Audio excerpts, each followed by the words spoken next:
Hey, just getting the YouTube started. I just noticed that it had been scheduled for 4 in the morning, which isn't right. So, I'm just gonna go ahead and get started early today. This is Atonuv Open Studio. If you've got a track that you'd like me to take a listen to, you can send it to atonuvrecords@gmail.com. There are some guidelines up at the top. If you want to give those a read before you send stuff, that would be much appreciated. Definitely give me a heads up if you're using like samples or you're doing a remix or anything. We're generally getting like 1 or 2 tracks a night that are using like copyrighted material, and then I have to deal with like editing it later. Just give me a heads up, okay?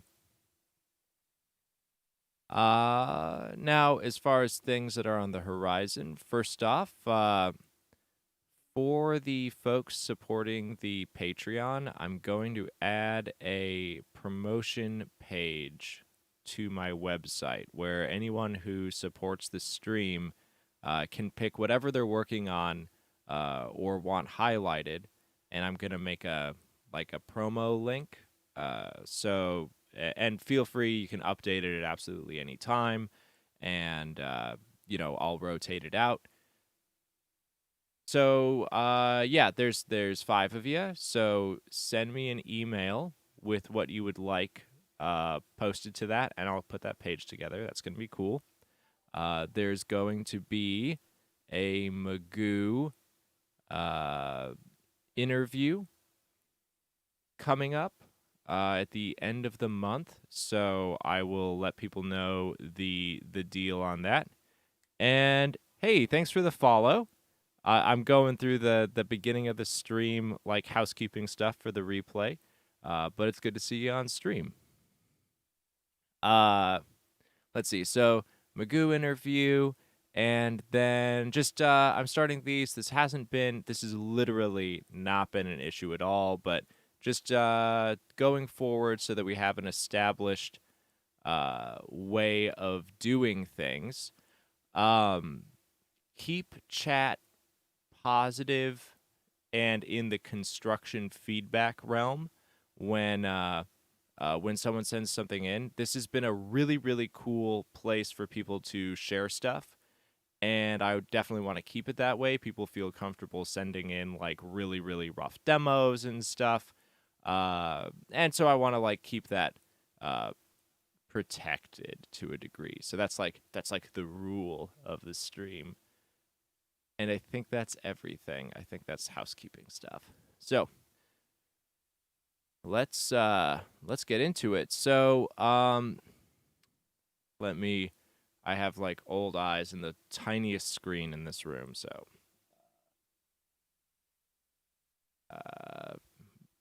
Matzi getting rich. Let's listen to your track. If you just want to send it to my email, atonuvrecords@gmail.com, I will definitely take a listen.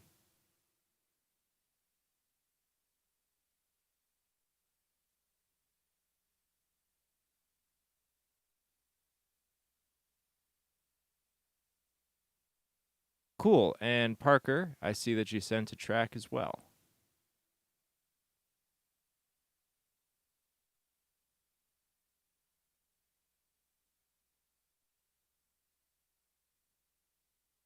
Also, Parker, thank you for the follow.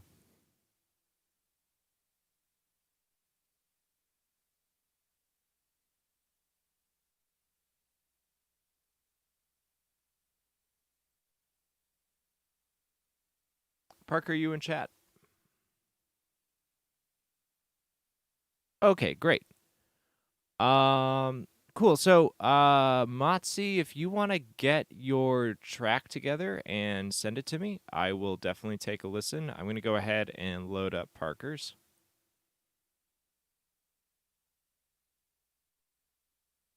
And cool. I love that you did a revision. That's something that's very cool about doing this every day, is I get to see things get straightened out.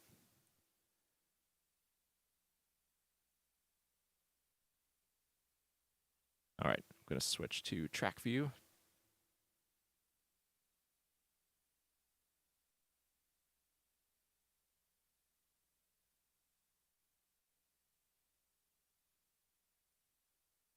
Cool. Cool. Everything's set. Yep. All right, let's take a listen. Don't tell me that you cannot breathe. Oh, this sounds way better. Are not free because I need you now, girl. I need you right now. Last night you texted me, told me that you cannot see a life with a lover. Go ahead, find another. Don't tell me that you cannot breathe. Don't tell me that you are not free because I need you now, girl. I need you right now. Let's take another try. Something to ease your mind. Parker, much better I stuff. know you, and you know me. Don't tell me that you cannot breathe. Don't tell me that you are not free because I need you now, girl. I need you right now. Last night you texted me, told me that you cannot see a life with a lover. Go ahead, find another. Don't tell me that you cannot breathe. Don't tell me that you are not free because I need you now, girl. I need you right now. Let's take another try. Something to ease your mind. 'Cause girl, I know you, and you know me. Don't tell me that you cannot breathe. Don't tell me that you are not free because I need you now, girl. I need you right now.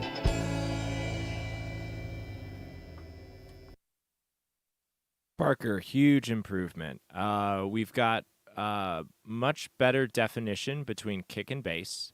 So, like, huge stuff right there. And way more definition, you know? Like, everything is standing out in a much better place. And I know that you're working with a really minimal setup, but this is just such a better result. This is much better. A thing to think about is this is very like mid-range focused, like mid, like from 500 to 1K. There is room to spread out the like the guitars and the vocal into up to 2K. It's pretty scooped between 1 and 2K, so it's like you could get more definition and push like the guitar a little more forward into the mix by popping it out there, or like further extending the vocal to make it like a little more pillowy. But this is also good. This is like a very classic feel. Like a lot of 60s stuff is going to be like similarly mid-range focused. And that's kind of like that's a bit of your vibe. So it's worth experimenting with, and it's worth noting. But I think that this is just such a huge improvement. Like this is like warp, like light speed years ahead from those mixes that you were sending just last week. So you know, I would recommend definitely like practicing recording with this new way of doing things to get comfy with that. And then we're looking at like upgrading that interface and stuff down the line. Uh I mean, just like this is like awesome. Like really good work. Hey, Matzi, is it possible? Okay, so first off, can you make that SoundCloud link downloadable? And then also, I just have to check if you read the guidelines up at the top of the page. Is this all original stuff, or are you using? I see that there's like a lot of producer tags on this track, and I generally play those muted on stream so that we don't deal with like copyright stuff.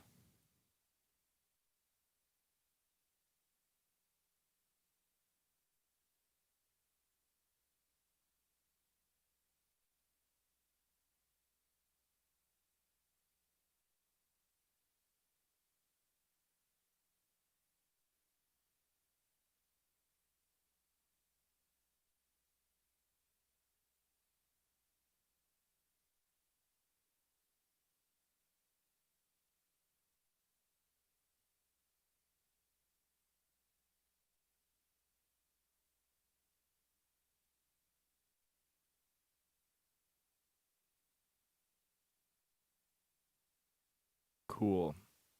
Is it possible to set it to download? It's also with the way that I ask for files so that I can route it through, like I've got streaming and like wires connecting into wires and stuff.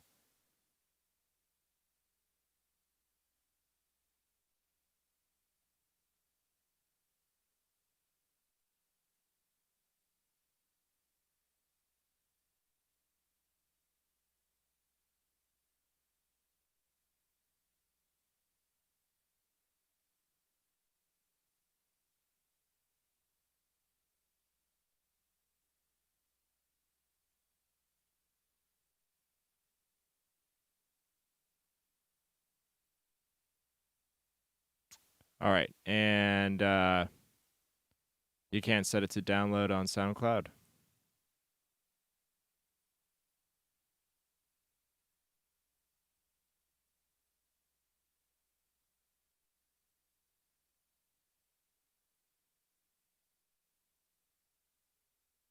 Cool. Yeah, I'll just give it a listen.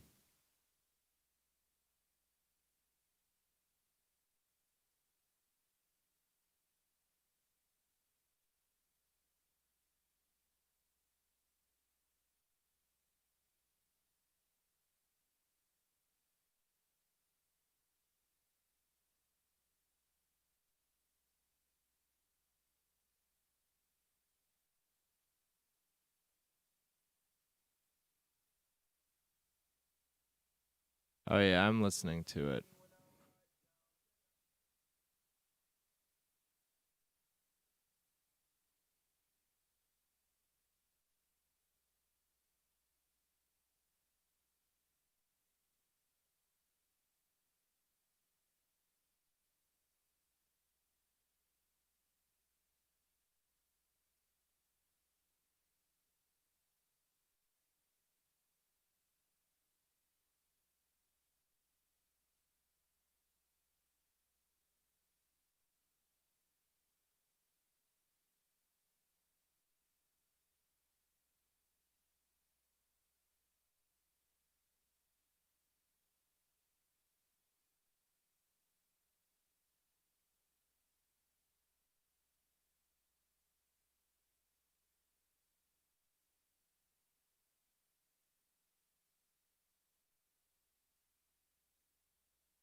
If you're just tuning in, this is a Ton of Open Studio. Feel free to send tracks to atonuvrecords at gmail.com. Just take a look at those guidelines up top before you do.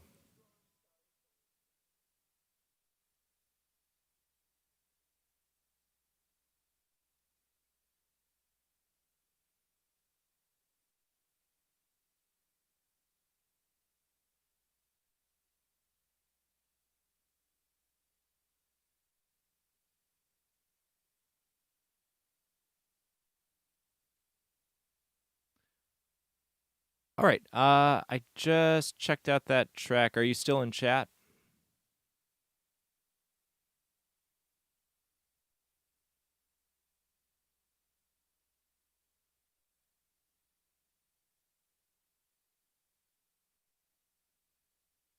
Might not be.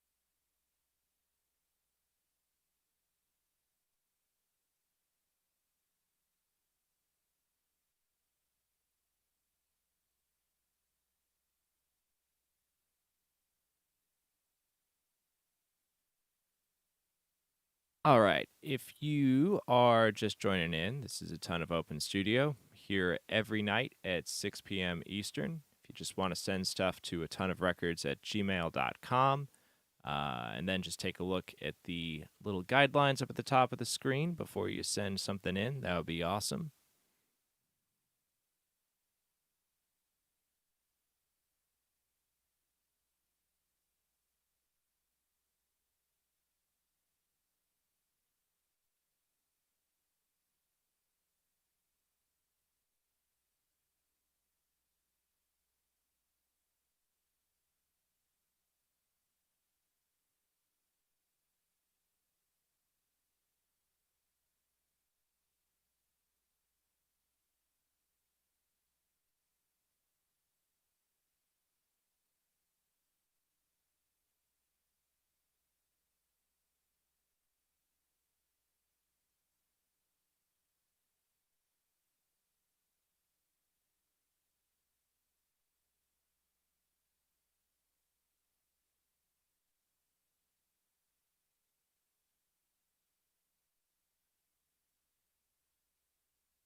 All right, y'all. If you've got something, you can send it to a ton of records at gmail.com, or just always feel free to ask a question in chat.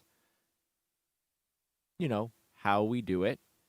I have a couple of tracks from people already, so if you sent me something earlier, just make sure that you let me know you're here, and then I'll listen to your track. Always more fun that way.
All right, I just got an email from Chackenbird.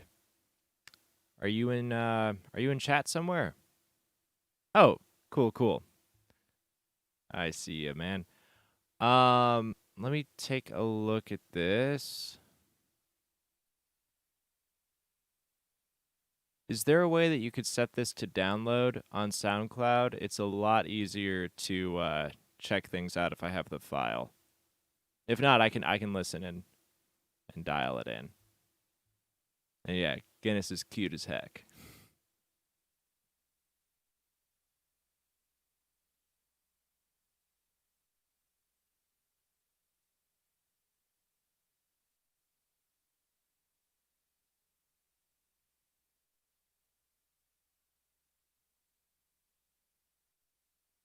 Cool, dude.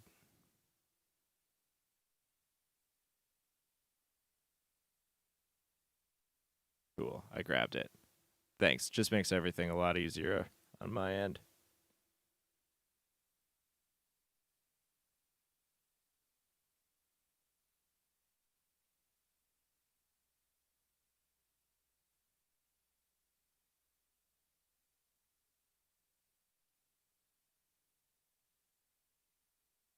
All right. Let's give this a listen.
There.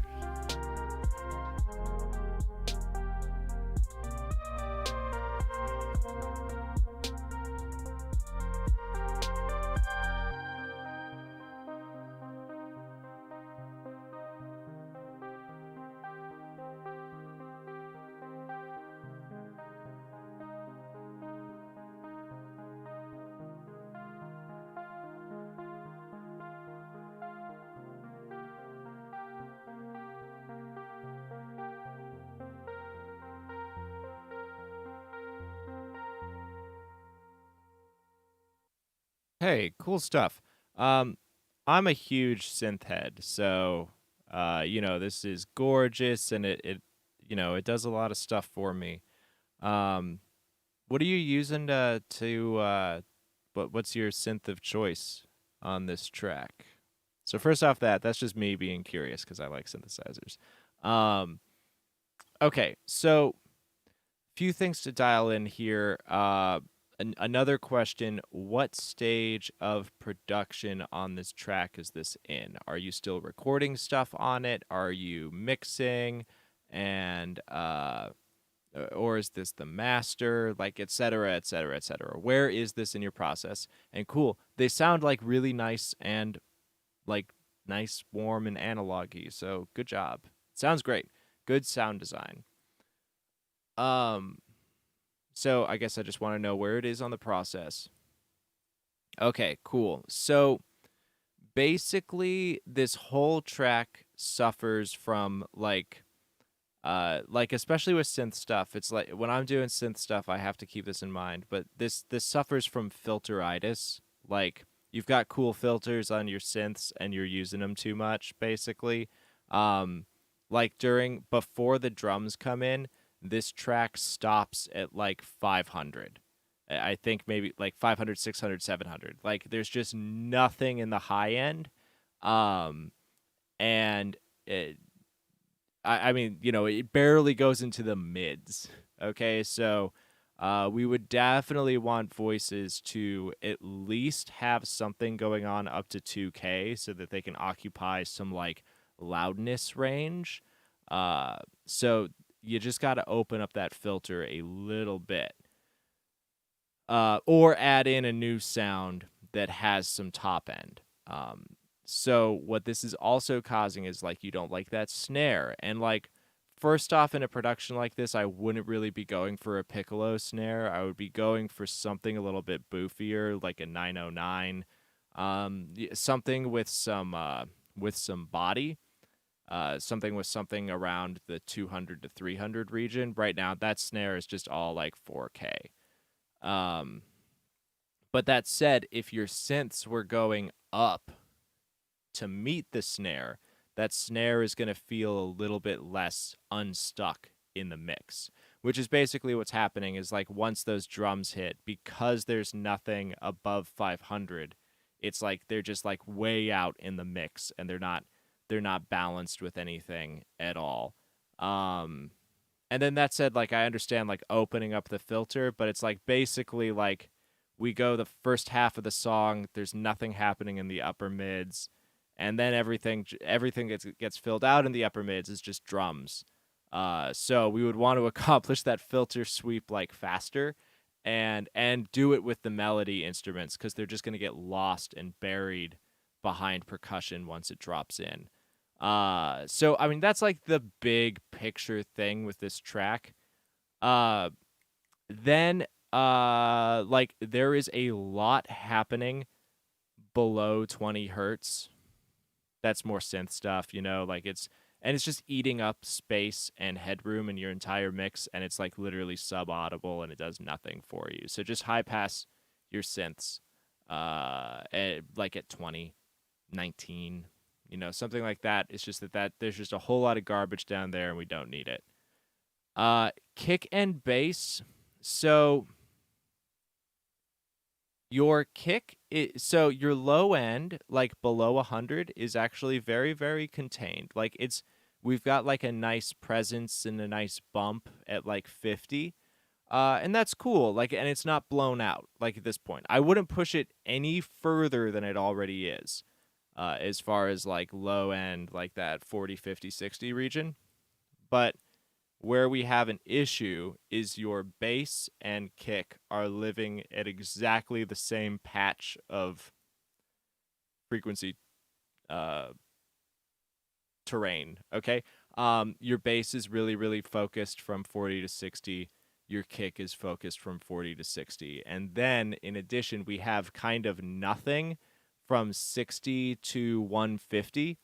And that's totally where we could just put bass and it would sound great. And there's going to be more perceived bass that way. There's basically no bass. As it is, it's just kind of like a woofy, kicky blob. And there's no definition between those two elements. We're not getting any perceived bass. I would want to move that bass into like the 100 to 200 region and also give it definition at like 700. That's just like a great go-to move to make the bass like present and just like dial it in, a little bit in that like mid-range. It's the first harmonic on bass, and it just gives it that excitement and that presence that will probably sound good. So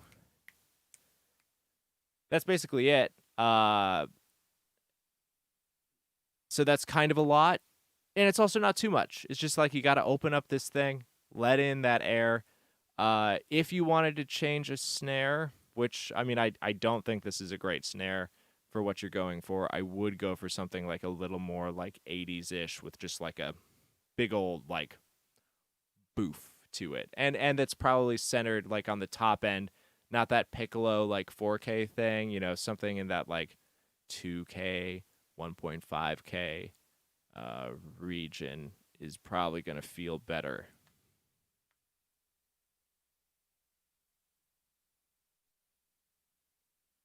But yeah, that was a whole lot for me. Do you have any questions, or do you want to like go in and clarify some stuff? I'm happy to do that. And if you're just walking in, this is a Ton of Open Studio here every single day at 6 p.m. Eastern. You can send it to a ton of records at gmail.com. Just check out the rules and regulations up top before you do. And yeah, we're just hanging out and listening to tracks. And checking, yeah, absolutely. I am happy to do it.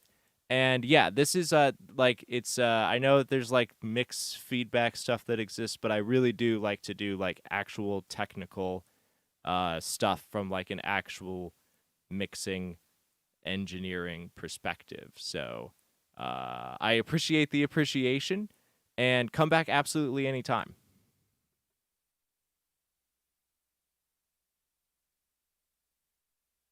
And thanks for the follow.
All right, folks. While we wait for mixes, I'm going to go ahead and turn the Guinness cam back on. We'll do full screen Guinness for a minute. It'll bring the people in. He's very cute. He's very good. Look at him go. And yeah, at absolutely any time, you can send tracks to a ton of records at gmail.com. Just do me a favor and read the guidelines at the top of the page before you do. Makes life easy and smooth.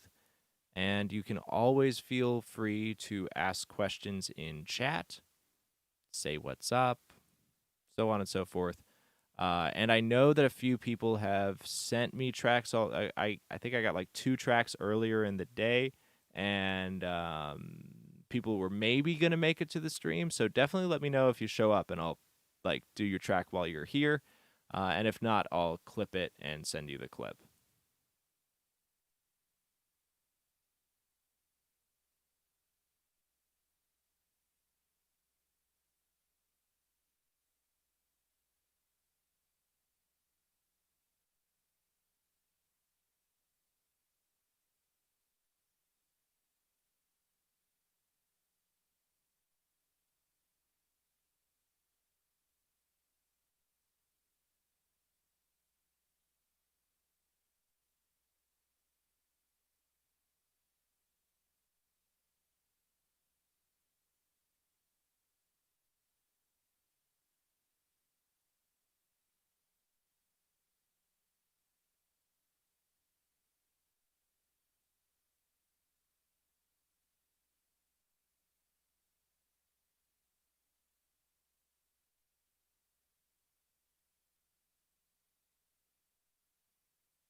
If you're just popping in, this is a ton of Open Studio. We're here every single day at 6 p.m. Eastern. You can send a track at absolutely any time to atonuvrecords@gmail.com. There are some rules and regulations and guidelines and dictator stuff scrolling at the top of the page. If you don't mind giving those a read before you send a track in, that would be greatly appreciated. And while we wait for tracks, we just watch Guinness sleep. And it is very calming. It can put us in a nice place while we figure out what we're going to do with our snare. I look to him for great inspiration on how to make a bass sit with the kick. In all honesty, most of this information comes from Guinness. All right, right on, man. Let's take a look at that track.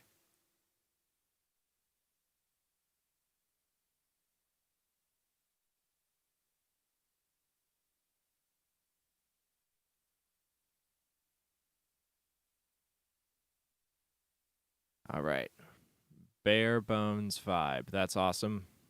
I love a dusty beat.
Just going to check something really quick.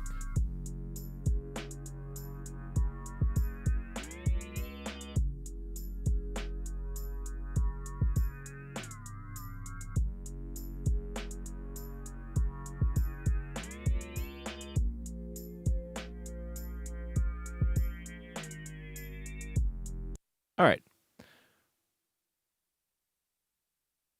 Cool. This is a great beat. This is cool. This is a vibe. There's a lot of stuff to like here. I just have a question. What are you monitoring on? What's your speaker setup? Are you on headphones? What's your setup?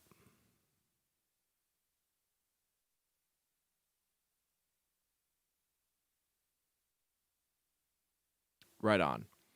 Um, I figured it was headphones. So this is basically, it's really, really heavy below 150. It's kind of like, basically what I would do with this mix is it comes down to, like here is, I guess on this side it should be, here's 30 to 150, all right? And it's up here. We got a nice blob here, and then from 150 we're like way down here, all the way up to 20K. What's great is it's like remarkably flat, and like everything there is like pretty well separated and good, but it's just like I would take the entire top, everything above 150 on this mix and just push it like 6 dB. Is where I would take this mix. We don't have any definition, or we really don't have anything but kick and bass. So I wouldn't touch kick and bass at all. Like they're literally about where I would want them to be sitting, like on a bass heavy master. So leave them be. What's really awesome is you've done an excellent job of it is very rare that I see like any mix, let alone a headphone mix, with this degree of excellent separation between kick and sub bass. It's really nice. Like they're too hot in the mix as a whole, but they are perfectly balanced against each other. Excellent work there. So what I would do is like the synth, the lead line needs to come up, and we just need more definition all in all. Like we could use a little more snare, and then just like a little bit more of everybody other than kick and bass. And the bass, since it's sub bass and you've got it tuned like below the kick, we would want this bass to have some harmonic content, because it's literally just between like 30 and 70 ish. That bass won't play back on like many systems. It just literally won't be there. So in a case like this, we would want to use something that's going to introduce a degree of harmonic content in the like 100 to 200 region, and also like right in the mid, somewhere like 500, 600, 700. So like a little bit of saturation or an analog style EQ that's going to add a little bit of saturation within the mid range is going to help that bass be like perceivable bass.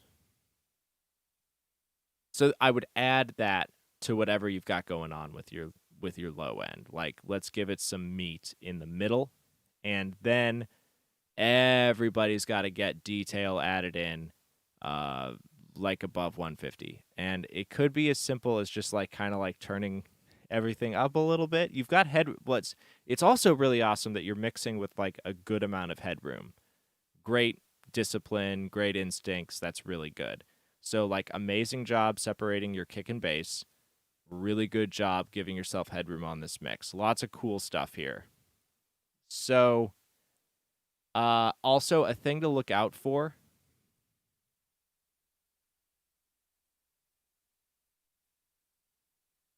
Hey, what's up, Jer? Good to see you.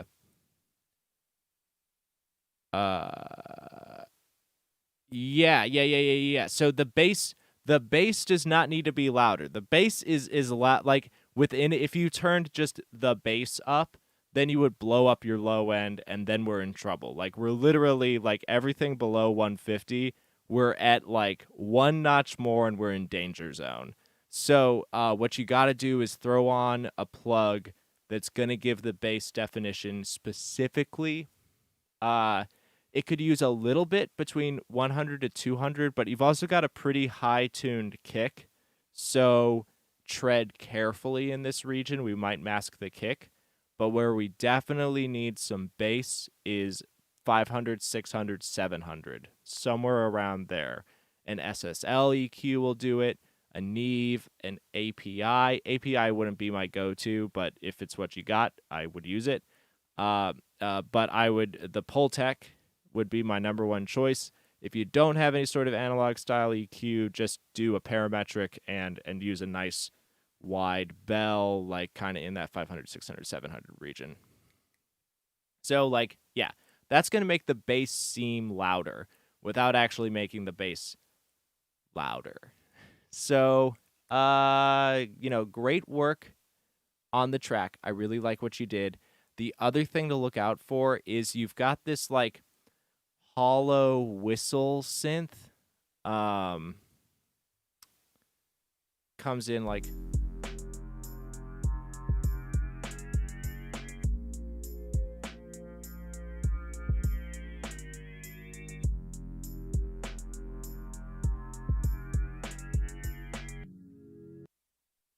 yeah, it's hard to describe, but it's kind of like your highest synth, and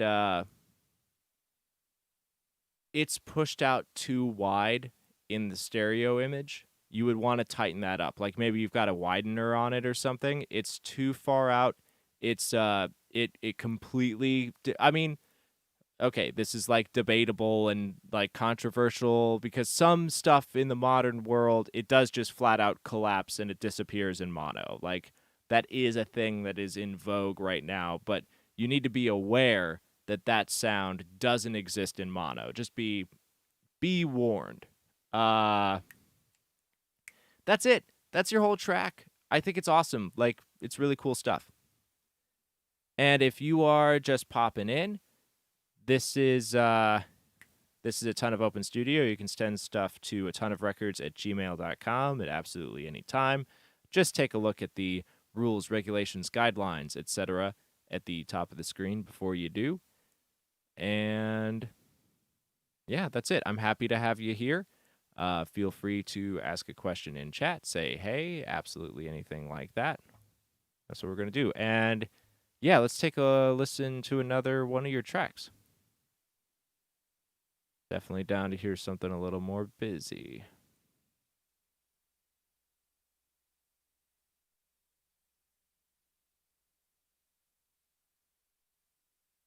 Oh, and Ian, I see that you just sent something, so I will take a look at that as well.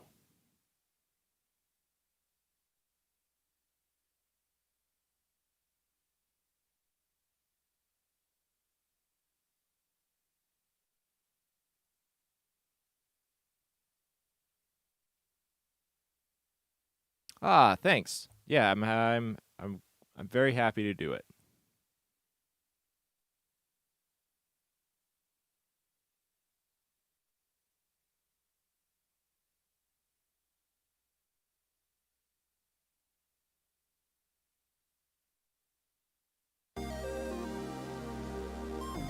Nice.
Thanks, Jer.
Very, very, very cool track. Great sounds. Uh it's there's a lot of things happening similar to the first one that you sent in. So first off, you've got like that pulsing like big like chord synth that you've got. It's very very pushed out to the sides, and I would definitely say check your tracks in mono.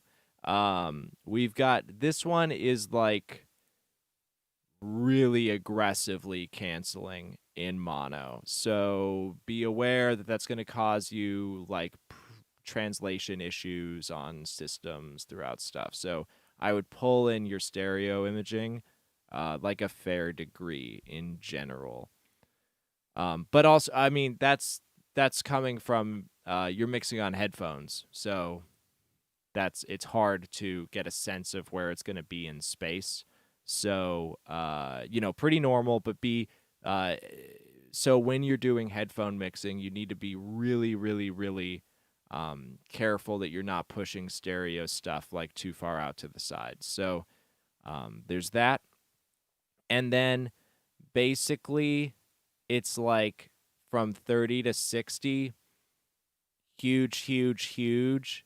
And then everything else. And in this case, I would say that this is more of an issue of pulling back 30 to 60 than giving life to everybody else. It'll just be way faster to do it this way. So it's your bass, the sub bass from 30 to 60, way too hot. Cut that. And then it doesn't have that mid range definition again, so very little perceived bass. So you could dial it in on one of these tracks, then you could kind of turn it into your workflow. There isn't as the kick and bass isn't as dialed in on this. It's pretty overwhelmed by sub bass, and then that kick is kind of suffering from a lack of definition. It's getting that sub bass is kind of flooding into it a little bit, so we're not getting a lot of like thump out of the kick. It's also tuned pretty high for where I would want to kick in a mix this busy. My go-to would be to put this kick like somewhere in the like, we've got a lot of sub bass, so I wouldn't go below 50, like 55, but I would go for like 50. Nah, not 50. I would go for like 60, 70, and like 90, like at the absolute maximum. That's like throaty kick. But this kick is hitting at like 120. So it's like it's really high, and I would want to sink this kick down a little bit. And then, if you still want it to be like kind of like springy, bouncy, pokey, then kick it up a little bit at 8K. 5K if you're like a metal guy, and then 7K, 8K is more like big pillowy kick kind of stuff. But yeah, so controlling that sub bass and then giving it presence, and then we've also got a lot of stuff happening below 20, so like you could high pass that out, and just get some more definition and some more volume out of the whole track.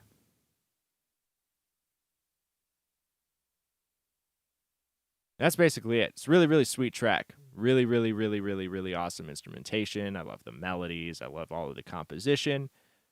It's just a few things to dial in on the mix.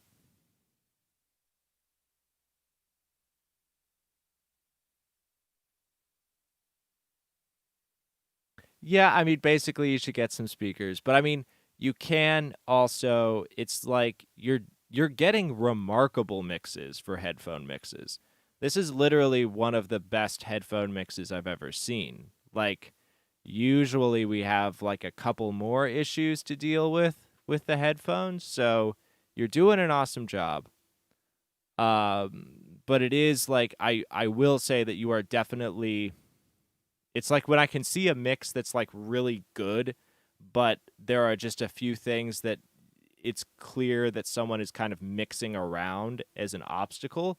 It's like, yeah, you will get better results if you eliminate those obstacles. but it's not as pressing as I would say from because this is like very, very competent stuff and it sounds great. So don't spend money if you don't have money. Just maximize your results with what you've got. So be, in the short run, be a little less generous with that 30 to 60 on your base, basically.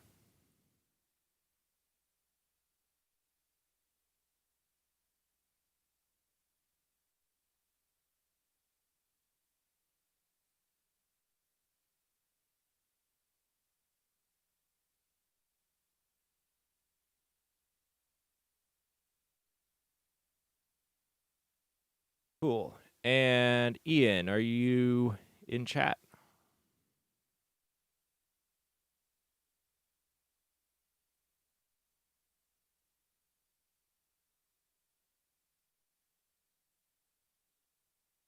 Thanks for the follow. Definitely feel free to drop a track by anytime. And Ian, is this the Pure Mix track still?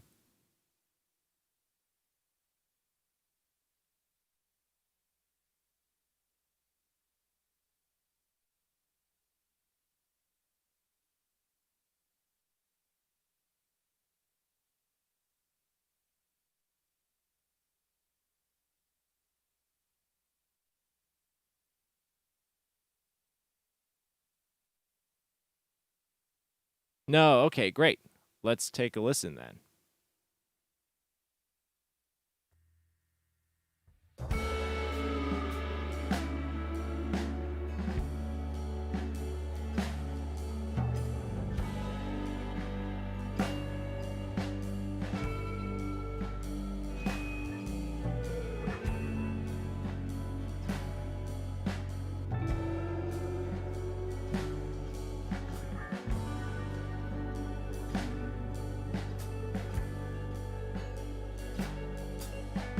Sometimes in the dark, everything stops.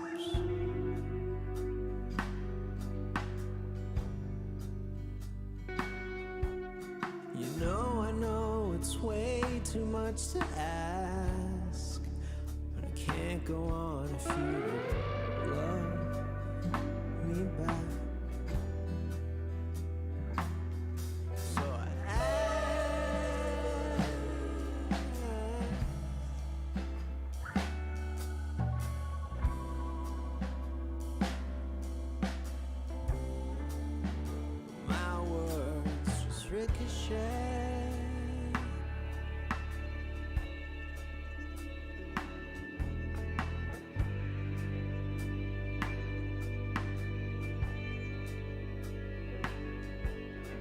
Slide beneath the trees,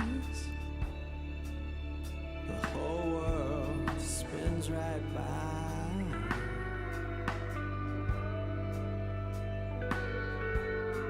You tell me what you need, just a little room to breathe.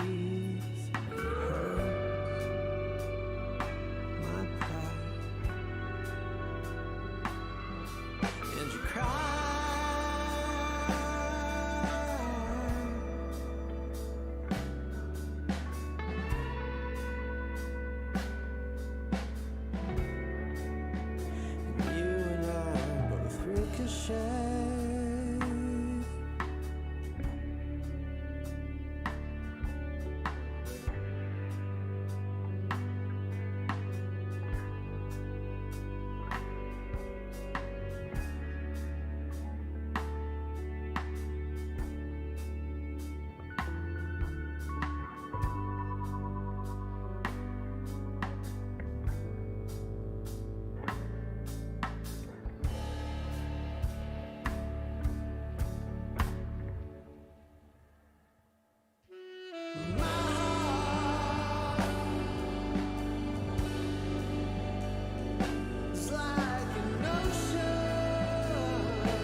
sun shines through the morning haze.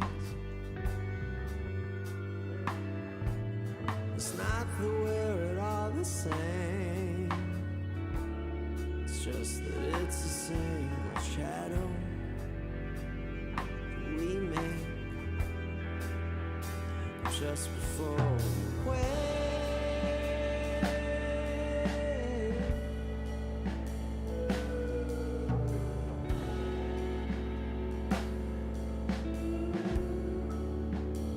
All begins to ricochet.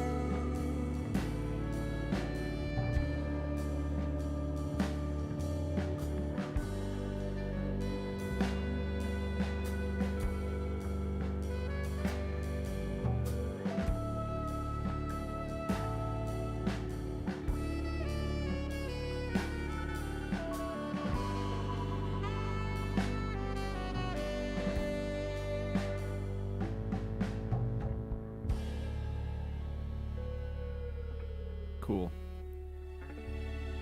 Nice. Nice.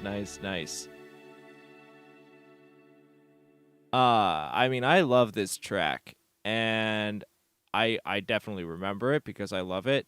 And if I remember the stuff that I told you was that basically we needed to bring out more definition and perceived loudness if I had to take a guess at the things that I like to say. And I think that you did it.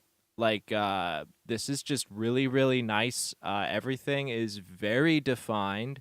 And it's what I look for in like a good hi-fi style mix. Like there's this, so the secret sauce of like dialing in a mix is when you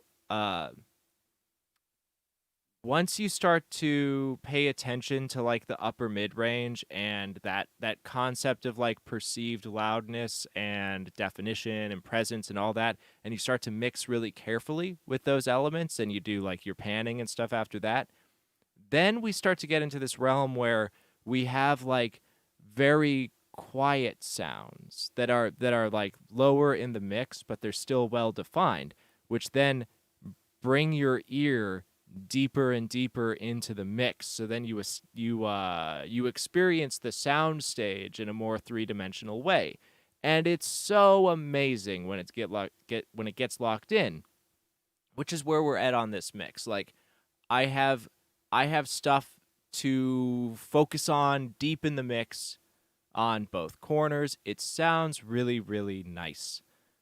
So here's where we get into some interesting stuff. So I didn't know the first time that this was like for a client, which brings us into a whole other thing that we could talk about, that I'm happy to talk about on stream, which is like kind of like shop talk and business practices and how to like, this gets into a whole other ball game of like how to make decisions. So basically, have you sent them anything yet?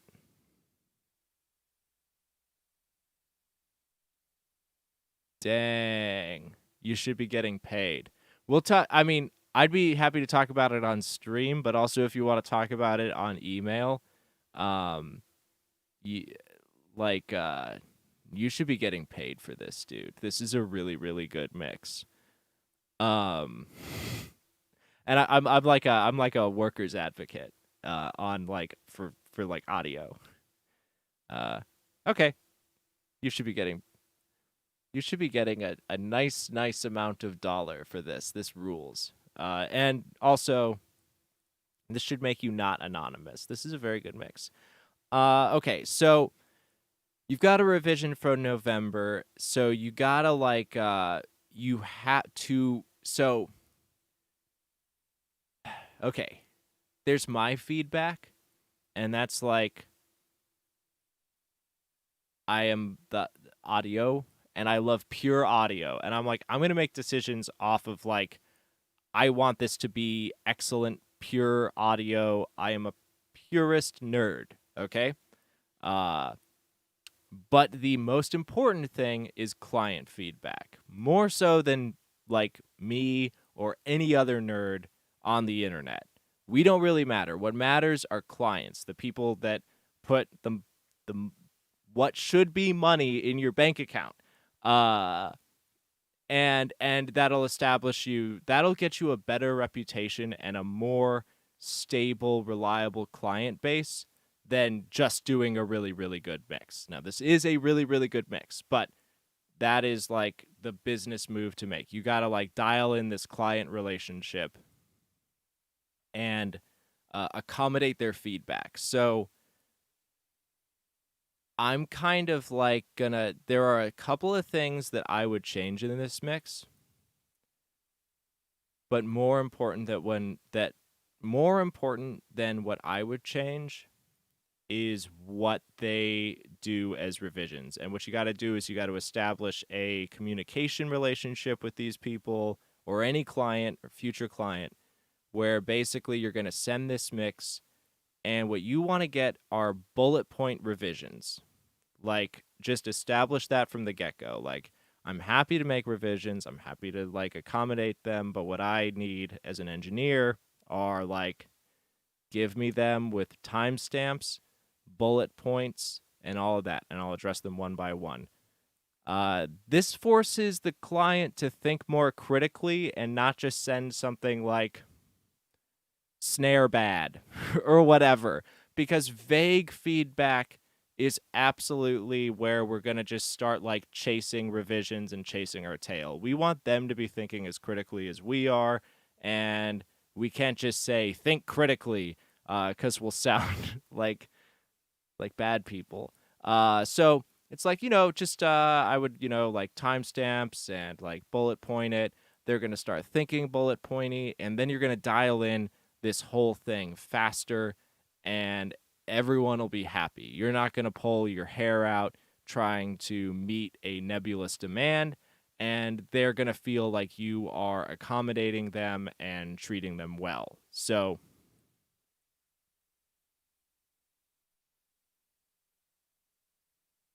okay, so this is on you. That's awesome. Okay, that's much better. So I think that they'll be thrilled with this. That's where I'm at. And yeah, like new speakers, maybe open it up your open it up your ears a little bit, open it up to some new stuff.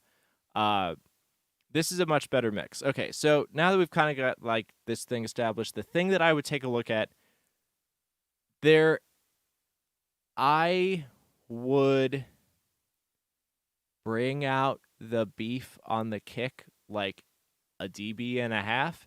Maybe it's not what they're going for. We're pushing into artistry, but it's definitely what I would do. Like if this track showed up and I was going to master it, I would put a bump at 60 on this whole thing. That would be my mastering EQ sweetening move. Just like a hint more to kind of bring up the stuff. And then like within the mix, there's not a lot of perceived bass.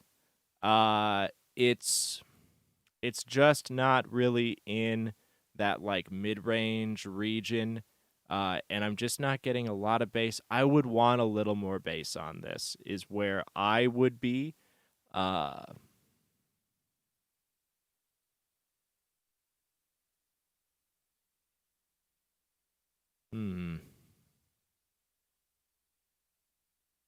Yeah, okay, great question. I don't mess with like doing too much of that. Generally it's like because I'm kind of like Steve Albini-ish in like rock productions. I'm like, yeah, that's what you did. So it's what it is. But in cases like that, you could try like opening up like the attack time on a compressor and compressing it a little bit more to get like some more room sound to come out on the kick to kind of catch its natural decay a little bit more. Kind of like John Bonham drum compression. That's going to extend the sustain a little bit. You could also add in a sample that has a naturally longer decay and then layer it on with it. You would, of course, have to like phase align everything and be very, very, very, very, very, very careful. Yeah, and I guess that would be my two like go-tos to make it feel a little bit longer. I mean, also just like giving it more like in that 60, 70, like find where it's, find where it has some natural resonance and then just like kick that up a little bit. It'll feel a little bit bigger.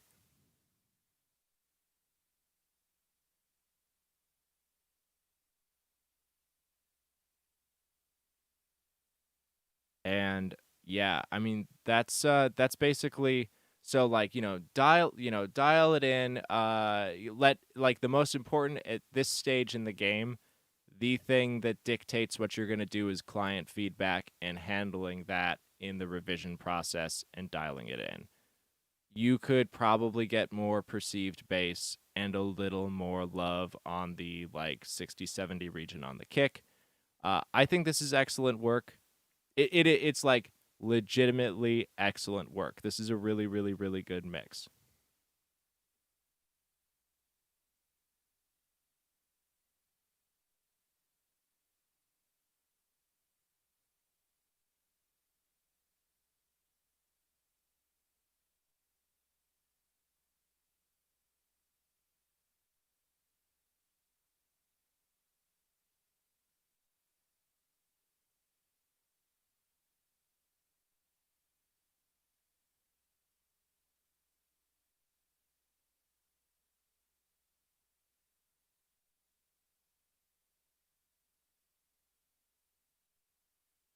Um, Let me see about mid range and dry.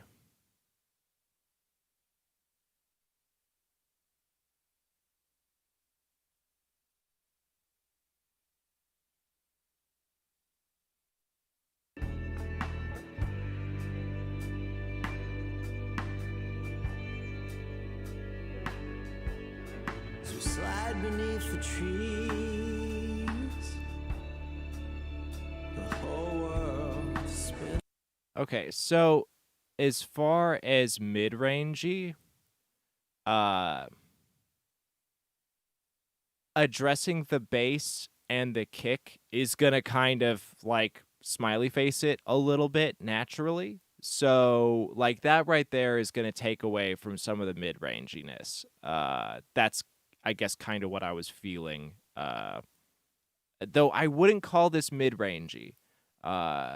Which it's like a really, really dialed in mid range, and it's like this level of detail is like what I would want out of like a Flaming Lips esque, Wilco esque, like kind of like modern dad rocky, but in the good way. It's kind of like this is what I would be looking for, and like as a result of like changing to nicer monitors, you're gonna be feeling like your stuff is a little more mid-rangey, just in general. Nice monitors are mid-rangey. So, like it's kind of like an ear training thing. You need to get accustomed to things kind of sounding inherently mid-rangey when they're good mixes. Because you've up, uh, like monitors that aren't as good, they're not as good because they're tilting the bass and stuff, so it's always like, yeah, I'm bumping in my room. So it's going to be inherently like kind until you adjust to it, it's going to feel less enjoyable for a little bit while you get used to this. So I think it's actually very nice mid-range sculpting that's happening. But that said, there is room for some more perceived bass. So pop some more bass in there, pop some more kick in there. It'll feel less mid-rangey. Spatially, it's like, yeah, there's always more that could happen. I don't know if you want to just like tear that whole. It's not overly dry by all means, but there is like room for uh what's your spatial setup right now? What's your like uh what are you doing right now before I just go say a million different ways to like add reverb to the track?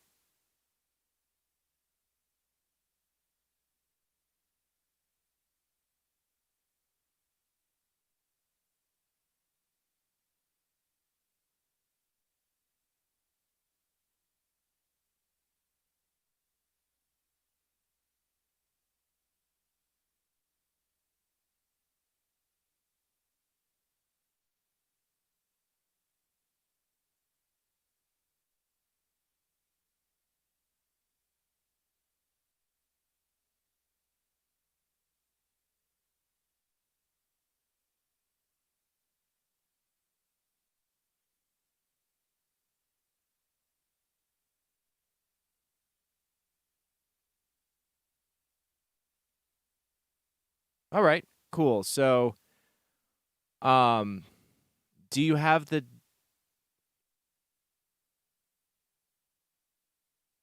yeah, I know. There's always a lot. So, yeah, that gives me a pretty good picture. I mean, that's like a pretty nice that's like your like CLA reverb delay uh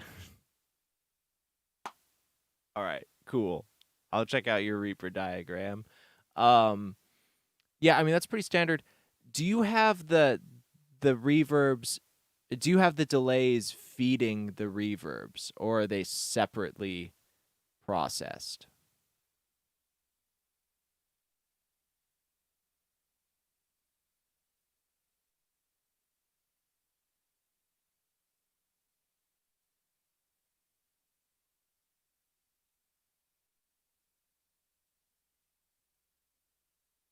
Yeah, I mean that's what I'm partial to. Like I like to do like a 100% wet stereo delay with different delays on the left and the right. And then feed like my main verb with that. Uh, and generally speaking, all I'm doing, I do like an instrumental verb and a vocal reverb, and then sometimes I cross feed them into each other with like automation and stuff. But yeah, it's like my go-to is like stereo delay, different values on the two sides, 100% wet, uh, feeding the verb. Sometimes the delay is not 100% wet, also. So yeah, scratch that as part of the thing. But yeah, I dial in this delay, I send it to a verb, and then I'm adding like that time space between left and right on the delay. Hit it with the verb, open up the verb, and that's always nice. Uh, I will like EQ the left and the right sides a little bit differently to further, the ear, the human brain, the more that it perceives differences between left and right, the bigger it sounds or it increases the perception of space. So that's something to play with without just like adding more reverb to it or making the reverb tails longer. Uh, so that's like a cool psychoacoustic trick. Ba, ba, ba, ba, ba, ba, ba. Cool. I'll take a look at that.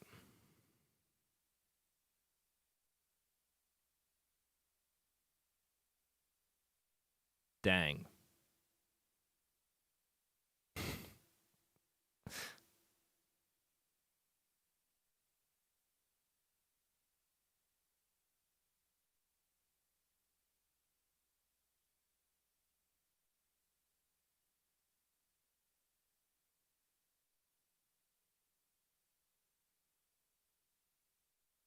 Uh,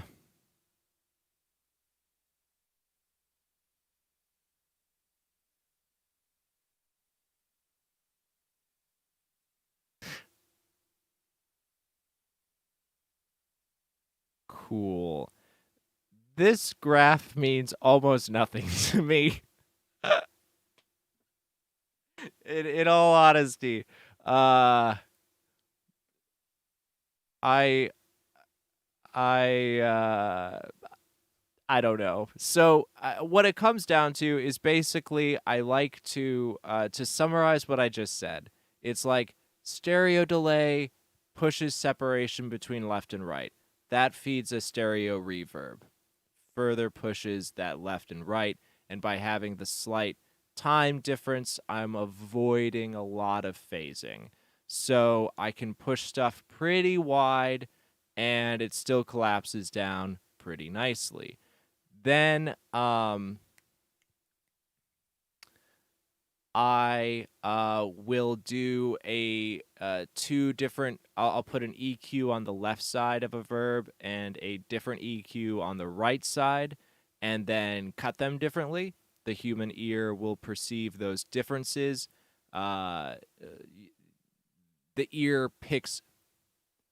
Yes. Yep, absolutely. Left and right of the same verb. So the human ear is going to pick that up distinctly. And then, like, there are some, I'm sure Reaper, you can do like a left right split and pop plugins on. You could do it on Studio One. You could also just have a bus that's panned all the way left and a bus that's panned all the way right, and then do that. So, for anyone not on a more modular DAW. So, yeah, by cutting those two, so I'll do like a high pass up to like, say, like 180 on the left side and then 200 on the right side, and then narrow cuts at like, 700 and 2K, like something in the mids, something in the upper mids on the left, and then contrary cuts on the right in the mids and the upper mids. So ear is going to perceive those as more different and therefore more detailed and therefore more wide. So it's a trick. That's good. You get a little more out of it that way without like just making things yes.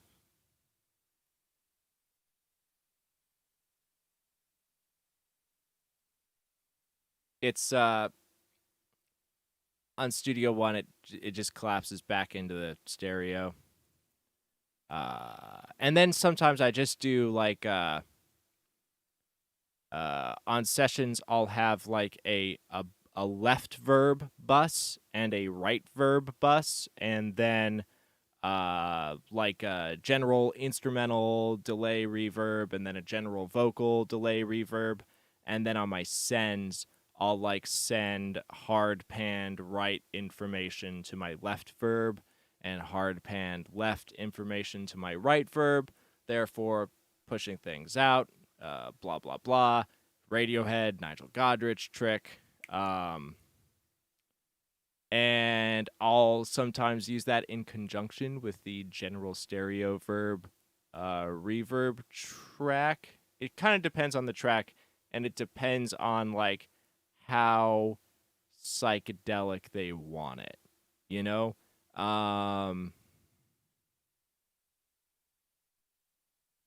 That's kind of like I got lost in the sauce for a little bit. But yeah, so we could do like this EQ trick to add perceptual width without like using like a stereo widener or phasing it or adding more reverb. And then after that, if you still feel like it's dry, then just ride automation on your verb. Do some throws on the delay, do some throws on the reverb, automate like the reverb width like here and there, and then yeah, just like ride those verbs, ride those delays. Because if it's like a question of like, okay, so I want it to be wetter and I want it to have a more wide open feel, but I don't want it to be overwhelming, then it's like now we're in a position where it's like, well, the answer is orchestrate your effects. Now they're an instrument. That way they can be really big in the moments where it's proper and then dialed back when it's not. So that's probably basically where you're at in the mix. If it's not feeling wide enough or it's not feeling wet enough and it's feeling too tight, we're in automation land.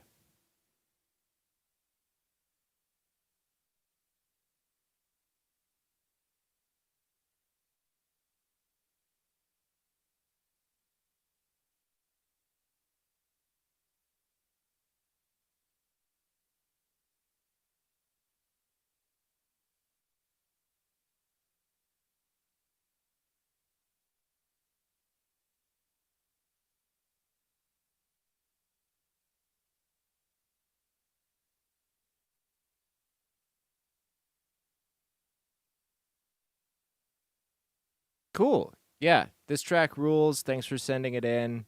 Uh, Send it to the client, see what they come back with. And, I'm happy to go over, revisions with you and plot out how to do it. But it's basically at the point where you got to send it to them and get their input. Because if you just keep changing you might just wind up like backtracking and needing to chase your tail. So see what they want. And if you're just popping in, this is a Ton of Open Studio. We're here every single night at 6 p.m. Eastern. If you are working on a mix and you would like some feedback, you can send it to atonuvrecords@gmail.com, and we could dial in your stuff. Feel free to send it in, but take a look at the rules, regulations, and guidelines at the top of the screen before you do, if you don't mind. And yeah, this is great. This was a really solid. Yesterday was a little slow. Today is just cooking. Feels awesome. And Ian, I will see you later. Thanks for sending the track. Have a good one.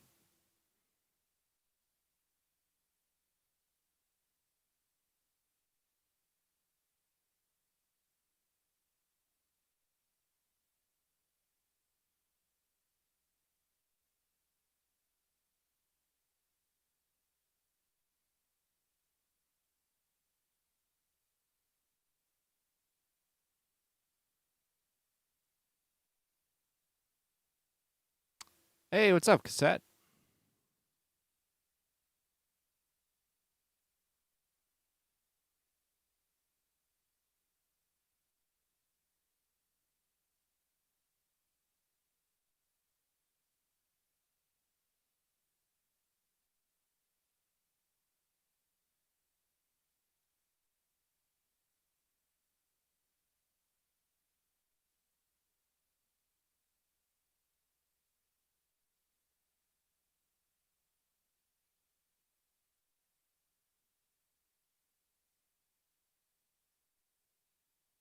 I'm doing pretty good. It's been uh like a pretty busy stream actually. I think we've basically been nonstop for uh like an hour and a half. It's pretty good.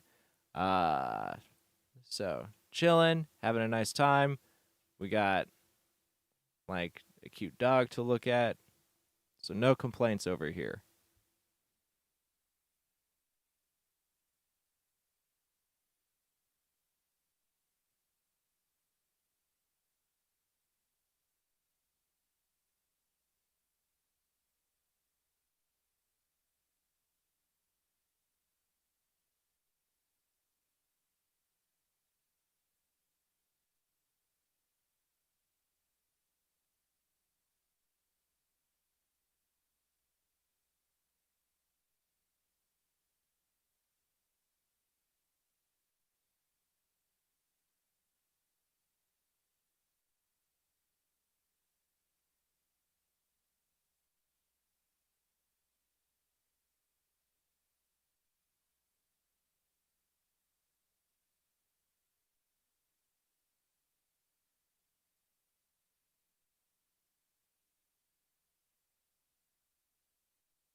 Yeah, he's a cutie.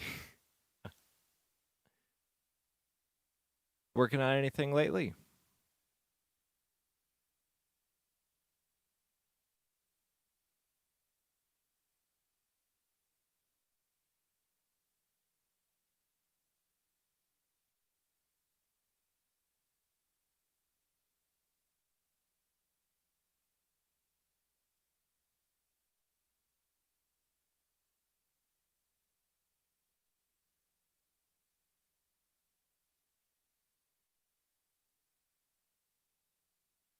Oh, nice. How's that fresh air working for you?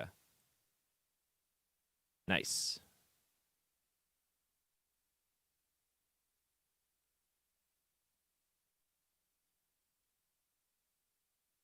Yeah, and just like with stuff like that, just use like a little teeny tiny bit.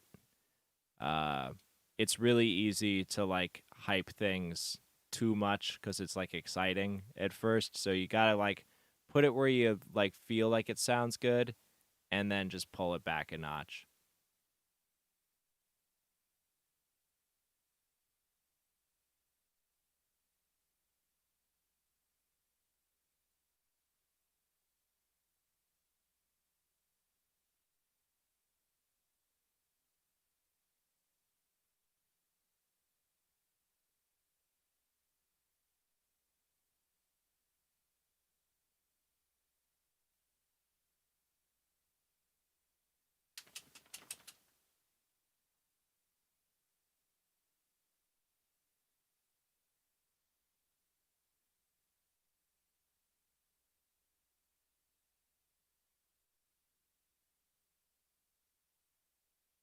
Cool. Yeah, go get some sleep.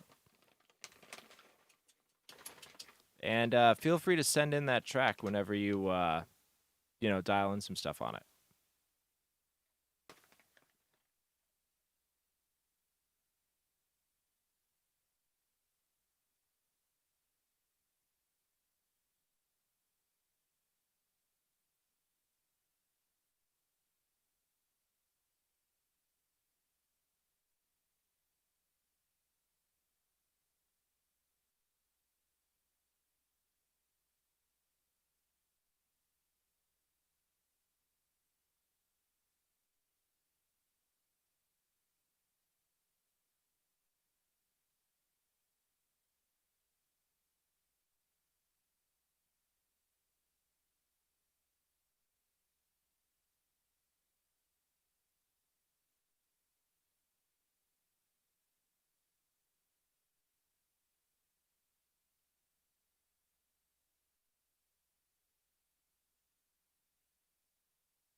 All right. I'm going to put on a little background music while we wait for stuff. If you are hanging out and you would just want to like ask a question or say, hey, that's cool, at any point, you can send stuff to atonuvrecords@gmail.com. Take a look at the guidelines up top before you do. And yeah, let's just chill.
All right, I got two submissions earlier in the day, so I'm gonna go ahead and do those now.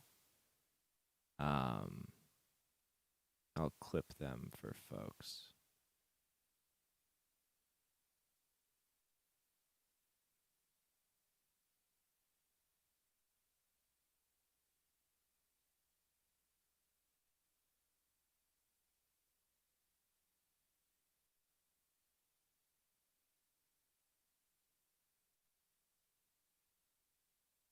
All right, Canute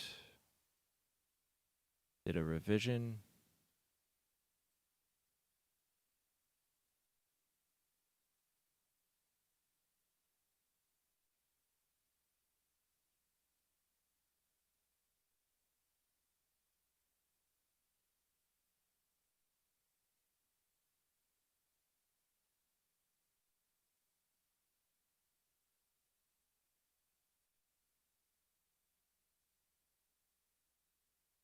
All right.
All right.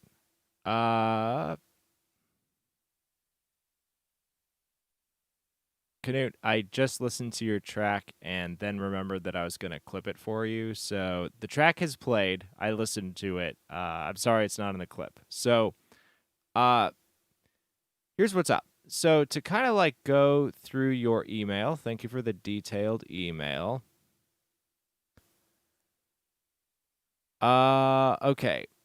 So this is all in all much cleaner and more modern. Like the scoop that was happening, the smiley face that was happening was like a lot more in the like 1999 realm, and we've got more perceived bass, we have more detail. I'm not concerned about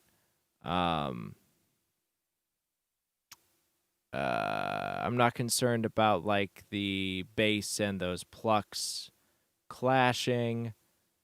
And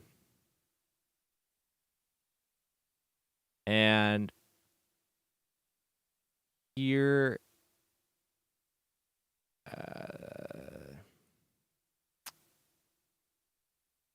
I want to dial in some stuff for you. So first off, definitely check your mixes in mono. It's not always that big of a it's like everyone is going to have like their decisions, but we're getting a lot of mono collapse, loss of information, so just check that and make sure you're cool with it. If you want to go that wide, just be prepared for a lack of translation on certain setups or like a Bluetooth speaker or whatever. Okay. Frequency-wise, there's still a lot happening below 16 hertz, and I would want to high pass that out. That's just there for no reason.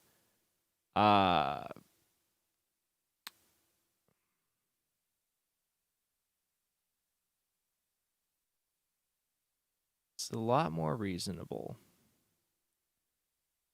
Here's where I want to talk about stuff. So, the clipping. Like in your email, you said you don't mind clipping that much in moderation. This is not moderate clipping.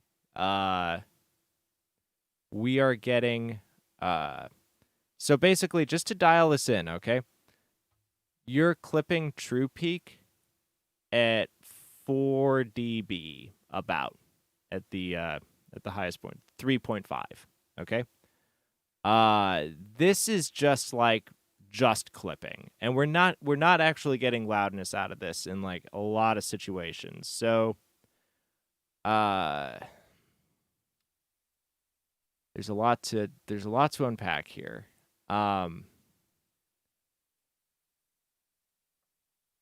Okay, as far as like what's controversial, as far as like where to set your final master, like within mastering community, I set it, my true peak ceiling is minus 0.1, which is controversial.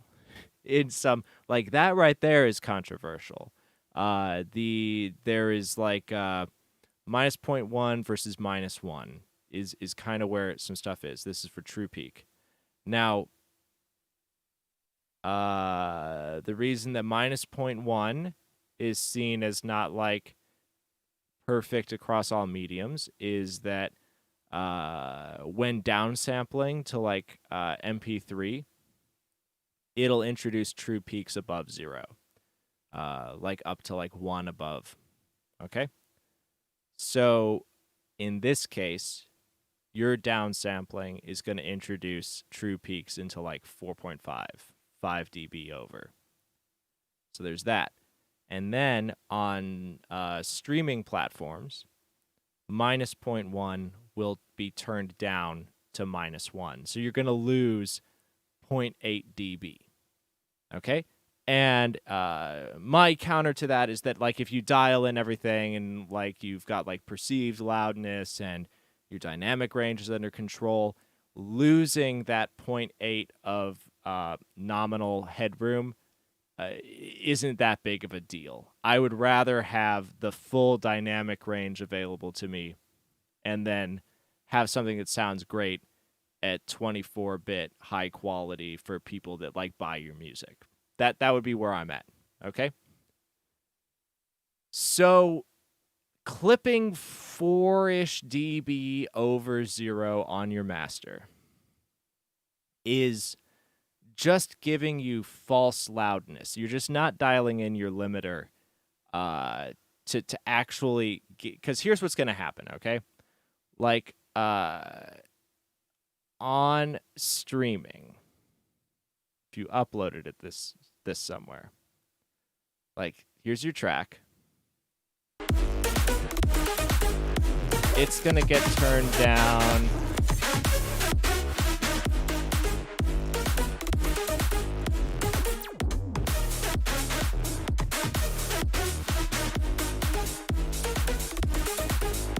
No.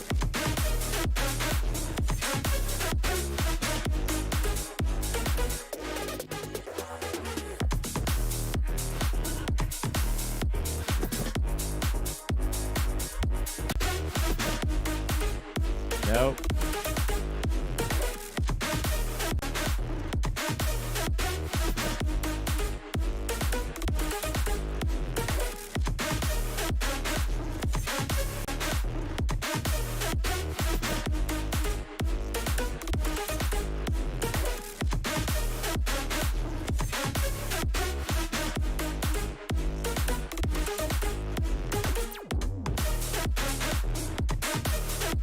Okay, so on streaming, this track is going to just get turned down 4 dB. So now your nominal peaks are set to -1, where they would be set. So compared to like a track that has been mastered to the controversial -0.1, which would be turned down like a dB, you're getting turned down 4 dB. Now, you've also... And then we're going to get into some like funky stuff that's happening. So you're losing your nominal volume, and then at that nominal volume, your like average volume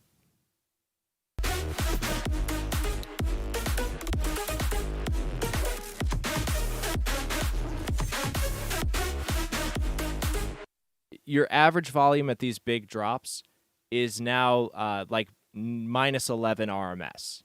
So that's like that's really close to like a jazz audiophile average loudness, which is not a loud genre. So you are pushing yourself down into like jazz territory. So that's happening. And then in addition, where we have something, this is like a monitoring setup, and also, there's a lot going on here. So your dynamic range, basically what you've done, so dynamic range, you're sitting at like DR5, which is about like the loudest that something is going to be at in like commercial world. Like I would say that it's too loud and I would want stuff to back off a little bit. But I know that you're going for like big club dance music, so I'm not going to fight with you on that. But basically what you've done is you've kind of like avoided a smashed master by not actually setting a limiter. And that's a big part of perceived loudness. Like you feel like this mix is loud because you're maintaining dynamic range by clipping 4 dB over 0. So how far things are traveling is still maintained. So it's not like too smashed to your ears. Now we're in art and debatable. Not fighting on that. But so all you've done is you've brought the dynamic range, you've preserved, but you've done so by pushing things into a point where really it's just not going to sound good. Like over 0 digital is just, I wouldn't recommend it. It's going to get turned down.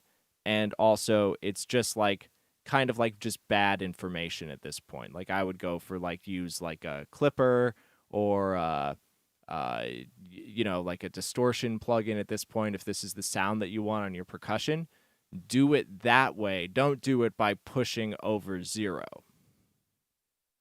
So that would be achieved within the mix. And then it's like, so everything is just getting squashed down 4 dB, and then like these builds and stuff.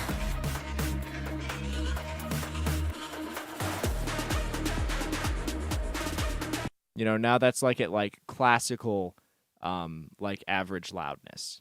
So you're really just like bringing everything down by doing it this way. So you would want to hit a true peak limiter, set it to -0.1, and then it's going to be as loud, and then that perceptual loudness is going to come from the mix and also like constricting your dynamic range to a degree, which as it is right now, it's like at the upper limits of what something like this would be. So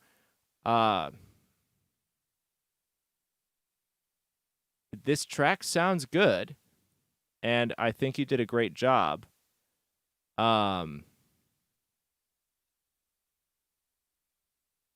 Hey, Kaido, I'm sorry. I was just like, Knut's not here. I'm recording this for him later. I will definitely check out what you sent. So Knut, great track. It sounds really, really good, and I want it to sound huge. So it's like this one move is it's just going to, on the back end, cut your volume significantly. So I caution against it. All right, it's just a word of caution. I think it's a great track. I like the moves that you made. It's much more detailed and precise, and that's what's up.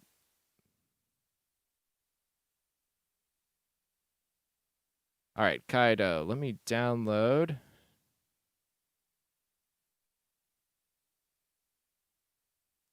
track.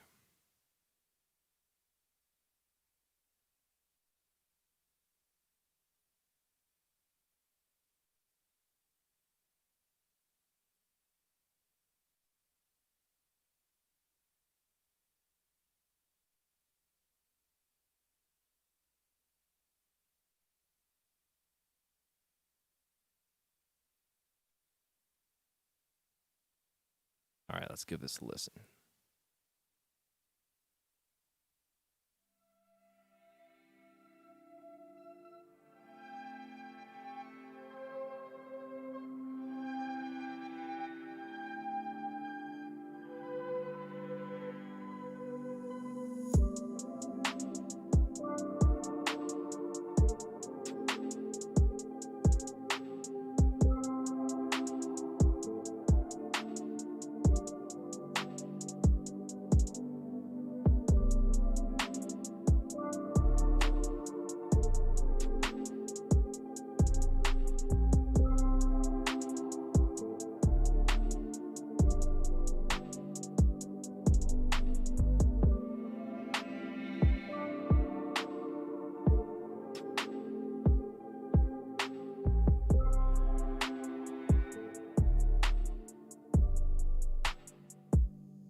Beautiful.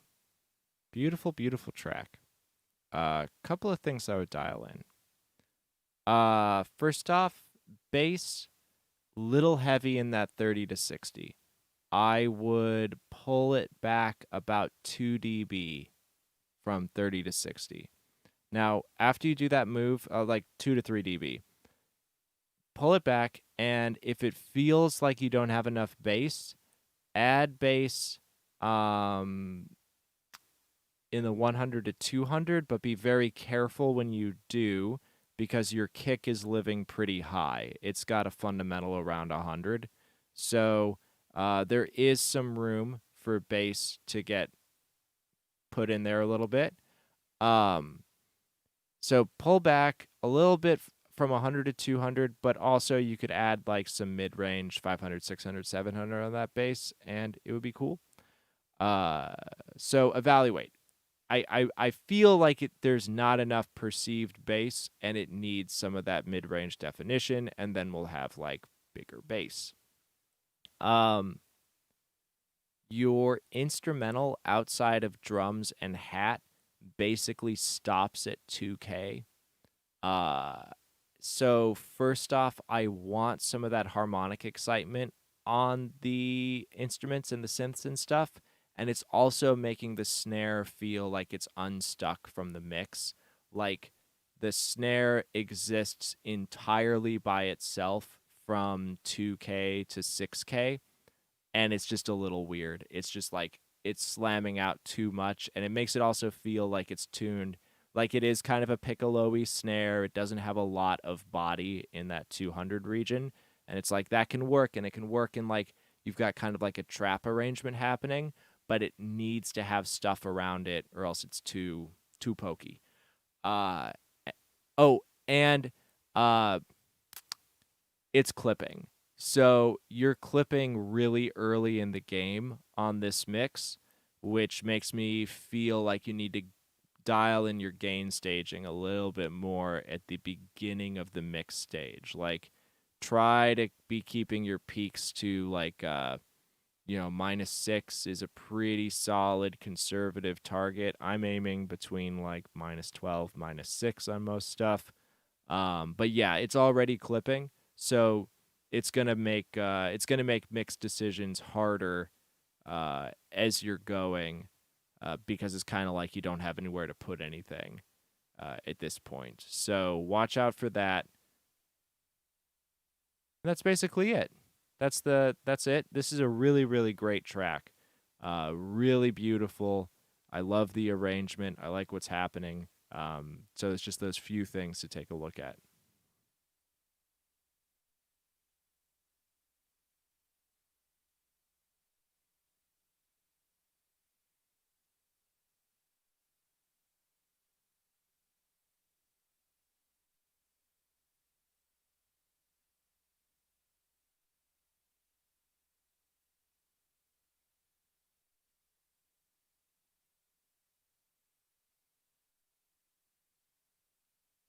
Cool.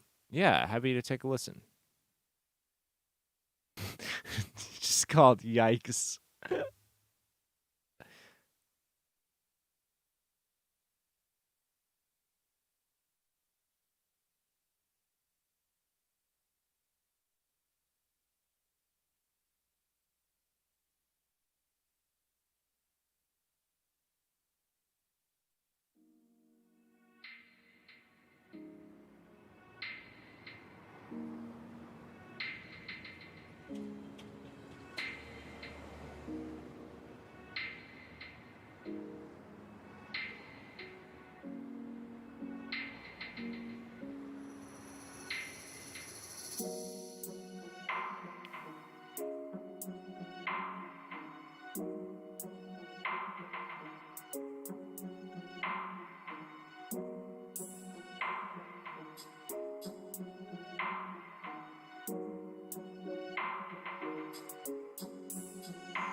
Hey, I'm happy to do it. And sometimes we have a lot of people here, sometimes we don't. It's a really nice way to spend my time.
All right. Beautiful again. Love the arrangement, love the orchestrations. Few things to dial in. Let's go bottom to top. A bit heavy on the bass from 30 to 60, just like 2 dB. Pull it back. The kick is tuned really high again, and it's occupying basically from like 70, 80, all the way to 200. It's just this huge kick, and it's kind of like a few things. It's like, first off, we could bring that kick down to 60. There's room there, and that's where we can get some nice oomph and move speakers with a kick. And then it's like we want like maybe a little bit of kick around 200 for punch. Punch lives in that 200 to 300 region. And then also we can get attack on the kick at like 8K. 5K if you're doing metal and you're a metal guy, but like 8K is where we can get some nice like click attack on a kick to make it have presence and snap, etc., etc., etc. And it's like you're trying to accomplish all of those moves that kick can have all in one lump from like 70 to 200 when it could be spread more out the throughout the spectrum and then open up more moves for you in your mix.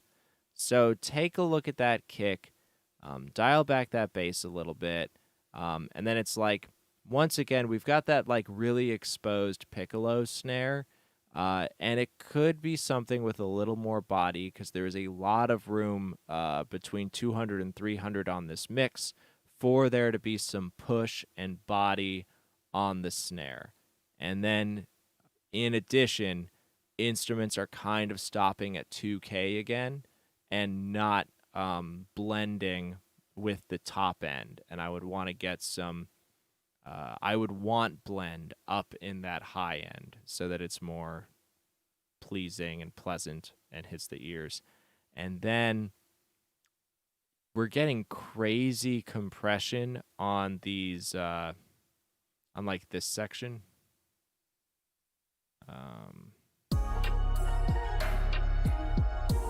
And it's like, it's almost like there's a limiter set to like -5 and then you're pinning stuff against it. And so it's like, it's really compressed and it's really woofy. There's also like a fair degree of stuff happening under 20 hertz again. So it's just kind of like everything's getting crammed up, and it's not moving. So it's something like you did this a while ago, but there's something happening with the gain staging again. There's a limiter somewhere and it's doing weird stuff, and you got to take that limiter off, and then like it might be clipping if you take it off, and that means you need to like work out your levels earlier on in the mix. Uh but that's basically it. So like kind of similar-ish to where you're at. And uh and all that. And I just went back to chat and I saw that you were writing stuff down. Do you need me to repeat anything or go over anything in more detail?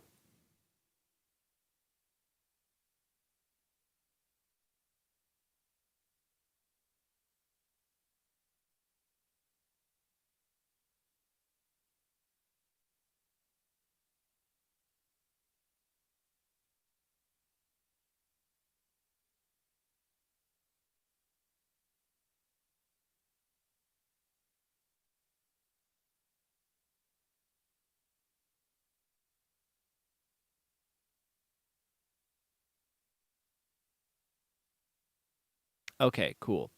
So that kick, it's living like, so first off, the kick is really, really wide.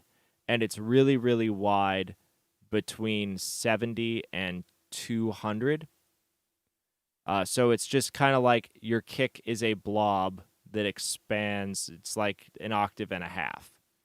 So generally speaking, we want kicks to be a little bit narrower in their low end presence.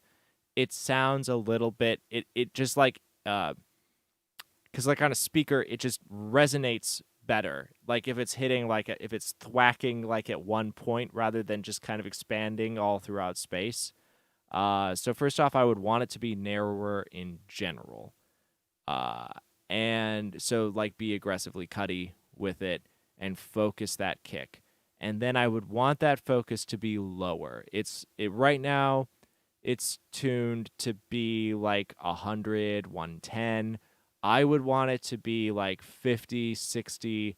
Like where I want to kick generally living is like 50, 60, or 70. If it's very, very busy and like maybe metal or like really aggressive dubstep, I'll put a kick at 90. That's like throaty kick. So we're like over that. And this isn't like a busy, aggressive track. I would want it to be like thumpy and powerful. So I'm looking at like, in this case, we do have sub bass. So I'm not going to put it at 50. I'm going to want to kick somewhere in that 60 to 70 range. So I want it to live at 60, and I don't want it to be like super huge and extend all the way up to 200. I'm going to get cutty. And then I'm going to, so first off, have a narrower kick and a lower kick. Then EQ it so it's got a little bit of energy at 200 for punch. We can think of 200 as punch. Not too much, because I also want some snare to live there and like other stuff that I want to have like that like power. Okay, but a little bit of kick there. And then we can put top end on the kick. And you know, we're talking about 5K, 6K, 7K, 8K. You know, just kind of click through and see what sounds good around there. You could also layer like a beater sample, like the beater of a kick hitting, which is like that's the attack of the kick. That's like where we would naturally mic a drum kit to get that attack. And that naturally has a lot of presence in that 5K, 6K, 7K, 8K range. So we could take that kick and EQ up like that 8K or layer in oh yeah. I'll do like drum layers, hats is kind of like that's like the kind of like classic like RZA secret sauce MPC thing is like 4 hats layered on top of each other and maybe like a couple of snares. You have to be careful when we're layering drums. You know, it can get out of hand really quickly and we need to pick what we're layering really carefully. But like this is the kick layer is kind of a classic thing. So it's like we've got our fundamental of the kick and then we grab like a beater sample that goes along with the kick, and then it provides that top end and helps it, like, you're basically, like, I could tell it's what you're trying to do because you've got like this huge kick down there and it's occupying like 100 to 200, so it's got like um uh it's like I see what's happening. You're like going for it, but it's just not quite the execution that I would do. So it's like I would I would find a kick, and sometimes it's a matter of like if I'm doing like a live drum kit and I want mostly live drums on the track because it's like a rock record, and I kind of don't like rock records that just use drum samples. Like, whatever, sue me. I just like the sound of a drum kit. But sometimes it's not quite working, so I'll layer in like a little bit of like clicky. I'll just go through my sample library and grab like a beater sample and put it in, and then sometimes it just does the trick rather than trying to EQ that initial kick. When we do drum layers and stuff and anything with low end, this is the very, very, very annoying but beautiful part of sound engineering. What you got to do is, like, you're going to go into your kick track and zoom in and zoom in and zoom in until we see like the individual waves and transients on each kick. And then you need them to line up generally with their phase. So you look at the wave, and they need to both be traveling in the same direction, or else we're going to get phase cancellation, and that's going to take away from low end. So that is a whole thing. And like when I blend basses, I'm very careful about that. I'm pretty careful about that on snare blending. And it's a fair degree of work.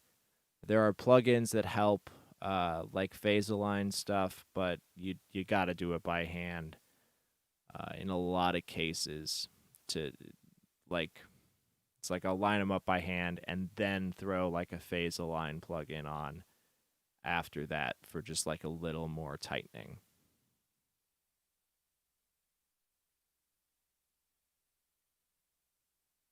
Yeah. Okay, cool. I'll take a listen.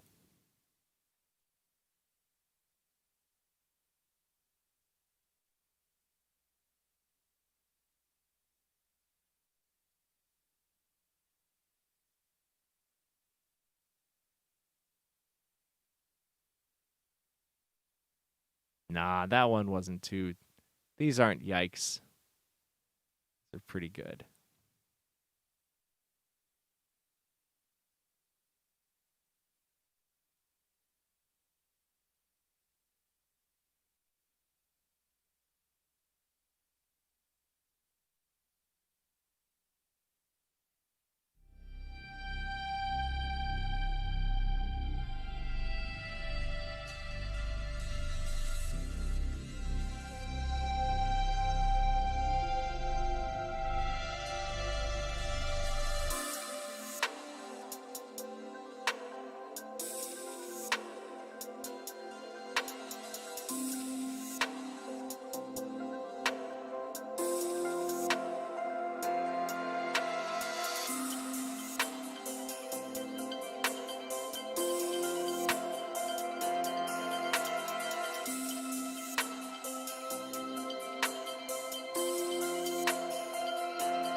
Great stuff.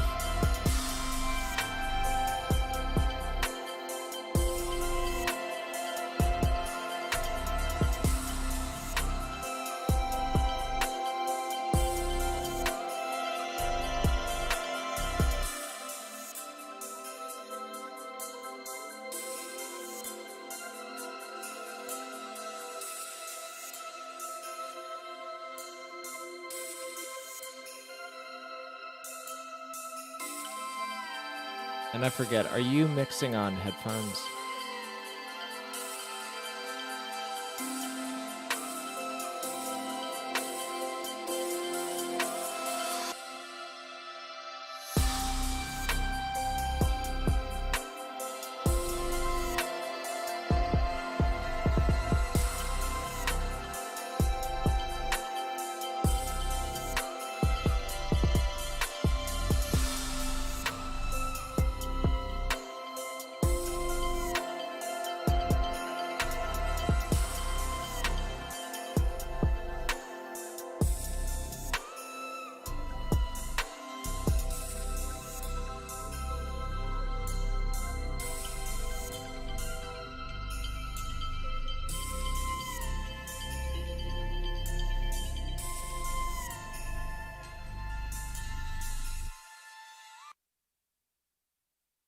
Okay. Uh Beautiful again. I really really love the composition, and it sounds great. There are some technical things again. And so basically, like, first off, word of warning, like when we're doing headphone mixes, we need to be super careful about phase correlation. Um because you're not gonna pick it up because it's not in space and it's not through speakers, et cetera, et cetera, et cetera. But this one has huge amounts of phase cancellation. Stuff is pushed way too far out to the sides. Maybe you're using some imagers or some stereo width plugins, and you just got to dial those way back. So, since you don't have a speaker set up to check it in mono, you gotta use like some sort of phase correlation meter. Most DAWs have them built in, or like Waves has them, Isotope has them. Just see if you're just like phasing all of the time, and just check it with your eyes. It's not always ideal, but it's a systemic issue here. So let's just be very careful about that and pull it more into the center on stuff. So that is a thing. And then we're kind of like in the same world as everything else. It sounds great and it's a beautiful piece, but like the instruments need to extend into their harmonic region.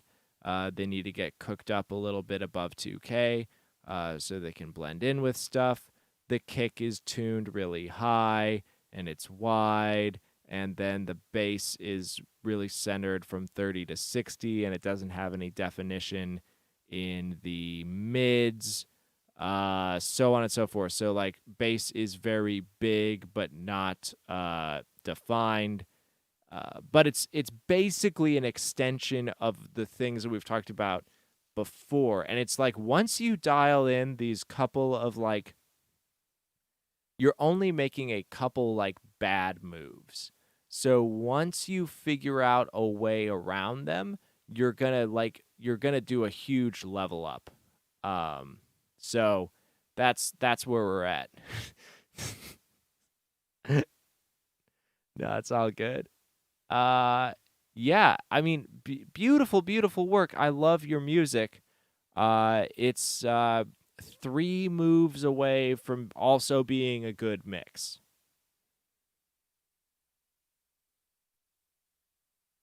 Yeah, send stuff in anytime. I am always happy to take a listen.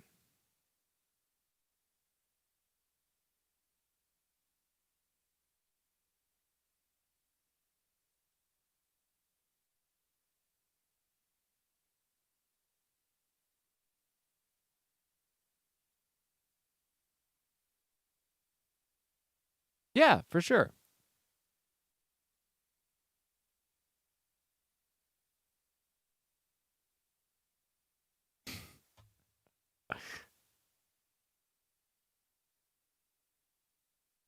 And also, definitely feel free to like share the link to the stream around. It's the more people that are sending in tracks, the more that I get to like bounce ideas off of stuff and so on and so forth. And I do appreciate when people like bring people into the stream. All right, let's take a listen here.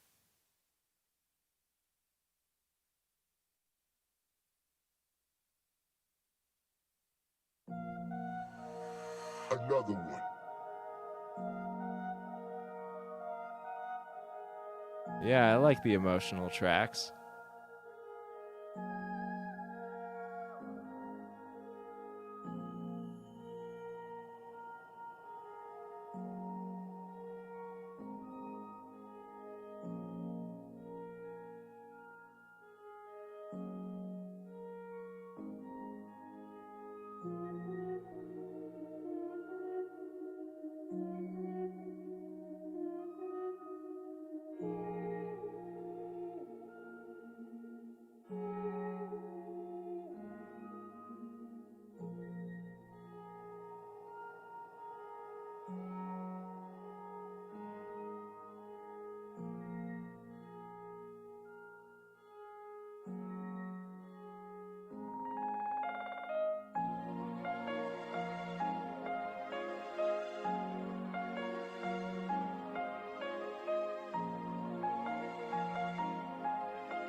Another one.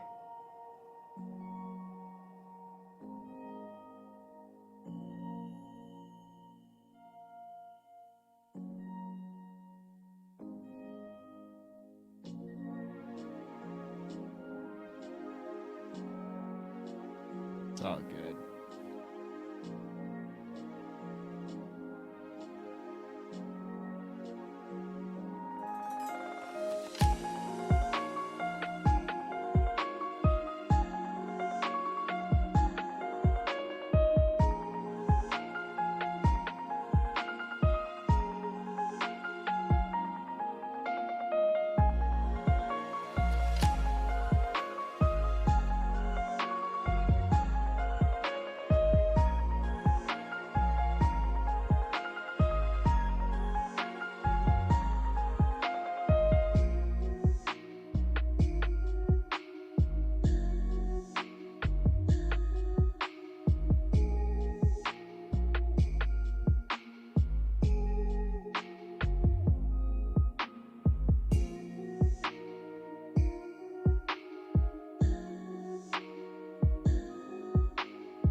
Another one.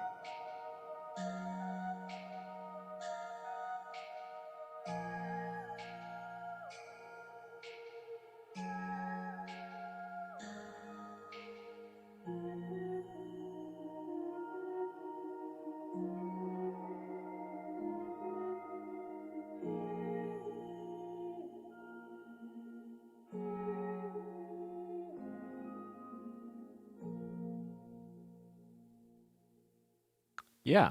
All right. You're incredibly consistent, and that's great. So, basically, love the track, love the sounds, love the song, love how it is. Uh, Same as everything else. The stereo imaging is too wide. We're losing too much stuff in mono. The bass is a bit hot from 30 to 60, couple of dB.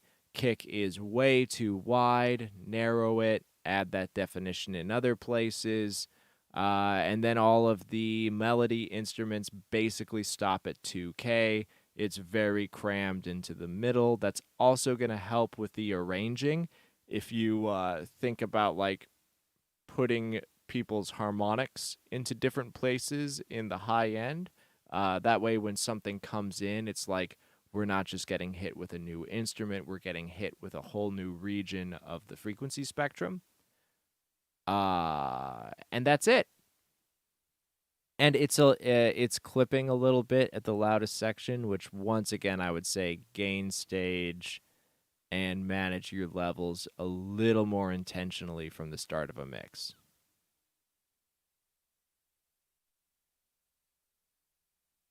Yeah. That's it. That's basically you're basically doing the same mix again and again and again, and that's great. Like once we reach that level of consistency, then it's just a matter of retraining like a habit here and there. Like that this is basically where you should be at. Like you're doing incredibly different music, but your mix template is basically hitting the same targets. And then once you adjust those targets to be just a little more on the money, kind of train your ears on those headphones, get used to doing those mixes, then you're going to be doing high quality, consistent mixes. So just a couple of steps away.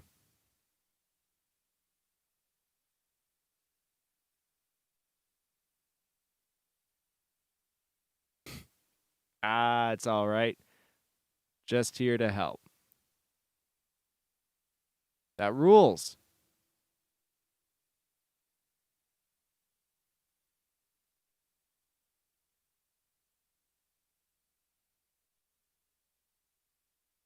All right. I see you just sent one, and I I refuse to feel. I am. I love thinking about music.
Yeah, that's another beautiful track.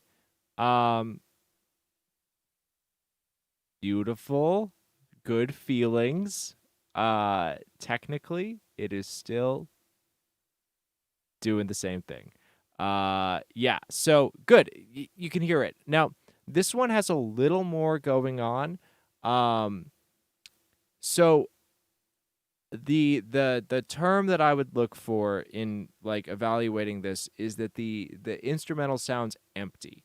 Uh, and that's because it doesn't have anything in the low mids. So from like 200 to 500. The melody is crammed into like 700 to 1.5K.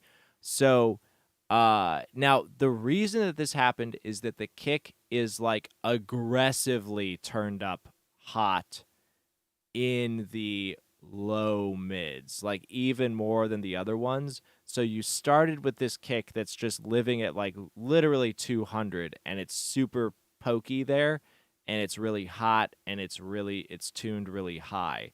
So it felt like there wasn't room in the low mids to put anything.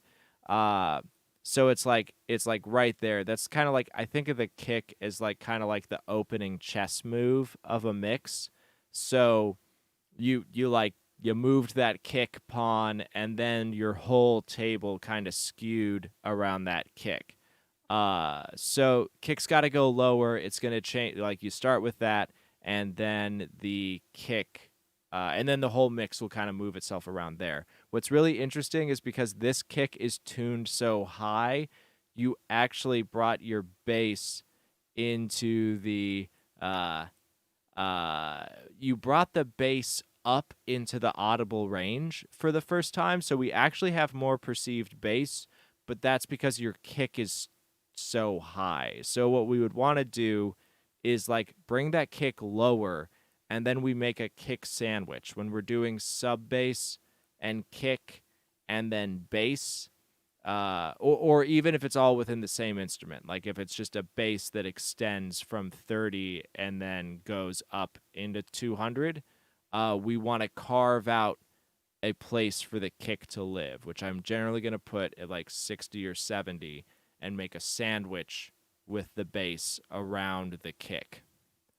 Uh, and that's what I'm going to look for. So it's yeah, like this one's just a little bit different, but it's mostly doing the same basic moves and stuff. And that's it. Like great track, beautiful music, like great composition. I love what's happening there. I love the sound choices. It's just, we could fill it out. We could, bring out the full depth of the mix and then it's going to be very professional sounding.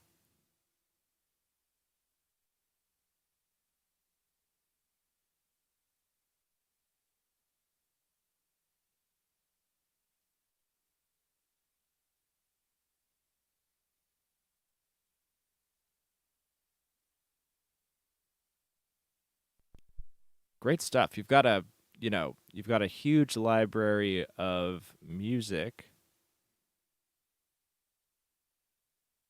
and that's always really cool.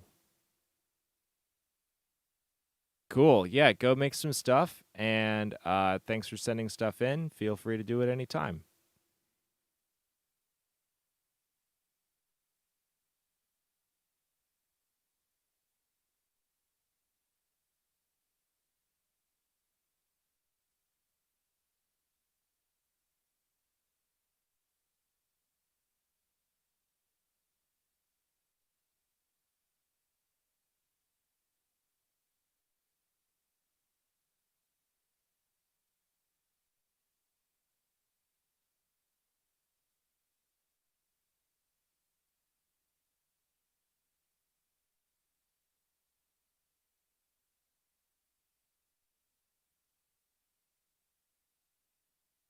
And I've got 2 tracks from Zach, who probably wasn't going to make it today. So I'm going to go ahead and record your streams separately.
All right.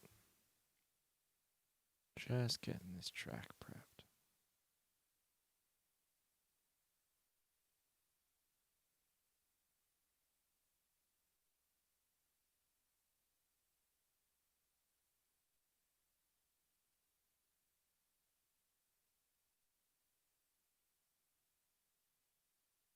All right, Zach, let's give these a listen.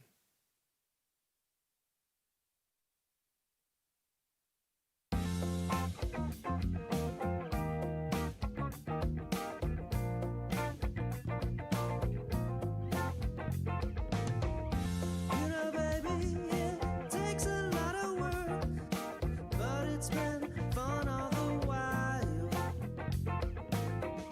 You know, honey, I turn the world for you. I'd spend it just to stay a while. Standing in the way, superhuman feet wouldn't keep me from loving you. Gone are the days when it's just us. We got more to care for now. Higher, when I'm learning love with you. Higher, when we're sharing that to do. Higher, when I'm learning love with you. Higher, when we're sharing out.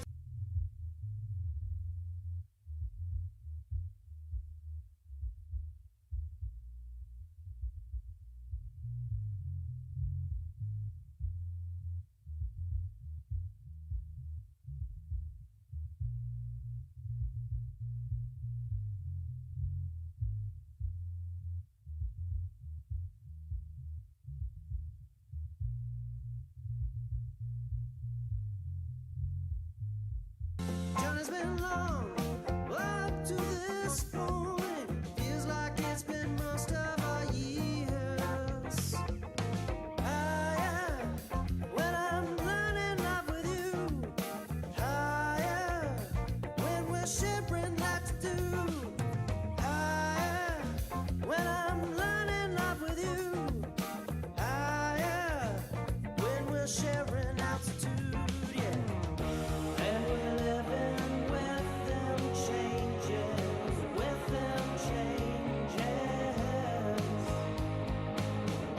And we're looking to the west, where tomorrow's sun will set. Heaven is a place on earth, here with you and I. Here we are despite ourselves, despite the world, despite reluctance.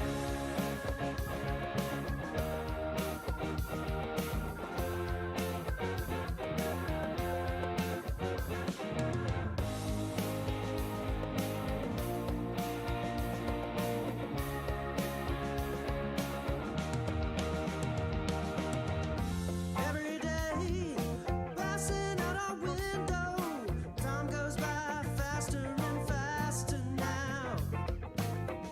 Soon we'll wonder how much time has passed and the distance gone behind us. Hindsight knows each fork in the road was an opportunity to learn. You'll always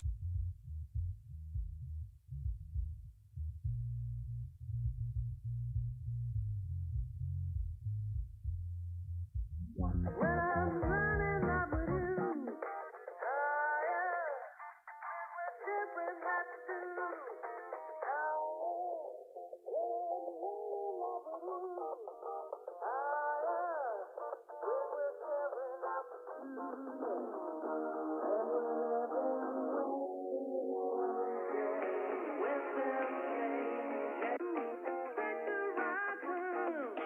I'm still happy to arrive.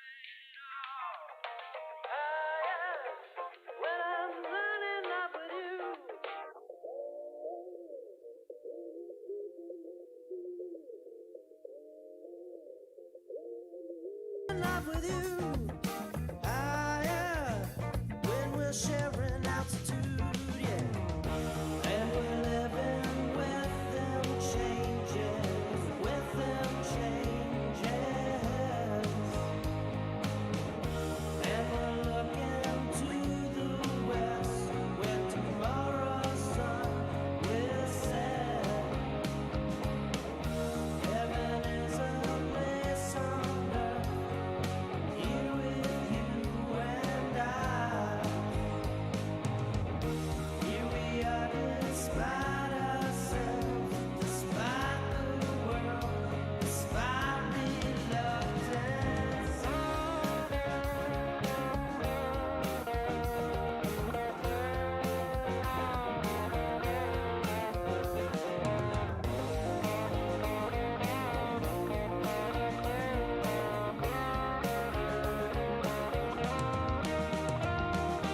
Higher when I'm learning love with you.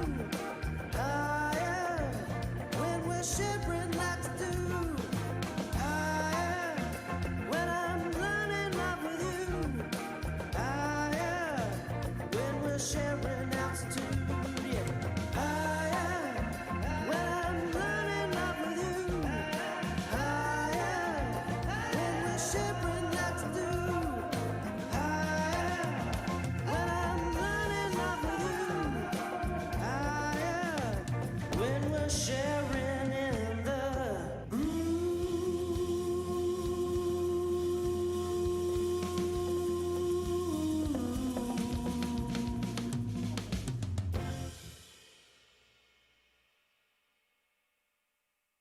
Zach, really cool classic track. A lot of very like dialed in, careful moves, and I like where this is at. I know you've got a lot of track, like you're working on a whole album, and this is what you feel is like the best, you know, where you've taken things to the best so far. So I want to dial in this track a little bit and focus on it. I know you sent another track. Let's focus on this one. Also, I'm gonna have like questions for like how you went about recording stuff so that we can get better results. So I'm gonna kind of go overview, and then I'm hoping that maybe sometime in the near future you could get on stream so that we can like really hone in on stuff. So just like whenever you can, I'm here every day and we can do some back and forth and figure this out. So first things first, there is some stereo field stuff happening, and we have some unpleasant phasing as a result. So I want to dial that in. It's going to be easier I could go through like, it could be this, it could be this, it is this, and it's not this. It's good. That's going to be easier with some back and forth to just dial it in, 'cause some stuff is recording stuff. Some stuff is mixing stuff, and it's like we need to get like how it was recorded and then how it's mixed. Like those are going to push back and forth on each other. So got some stereo stuff. Kick and bass are fighting a little bit at like 60 to 70.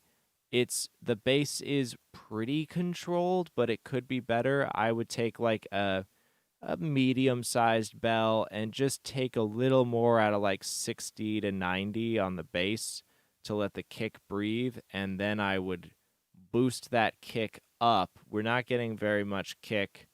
I would use like a Pultec, as could be memed. I would use a Pultec and boost up 60 on that kick. That's what I would do to start with on the kick. The snare doesn't have a lot of body, and that's going to influence the whole mix. I also feel like the snare I think it's panned to the right, which, I mean, it's going to, like, snare panning is pretty out of style at this point. So, but if we're going for, like, retro, cool. But also, I would bring it to the center. But that's like artistic. I'm not gonna like make any hard prescriptions, but it definitely doesn't have that much body.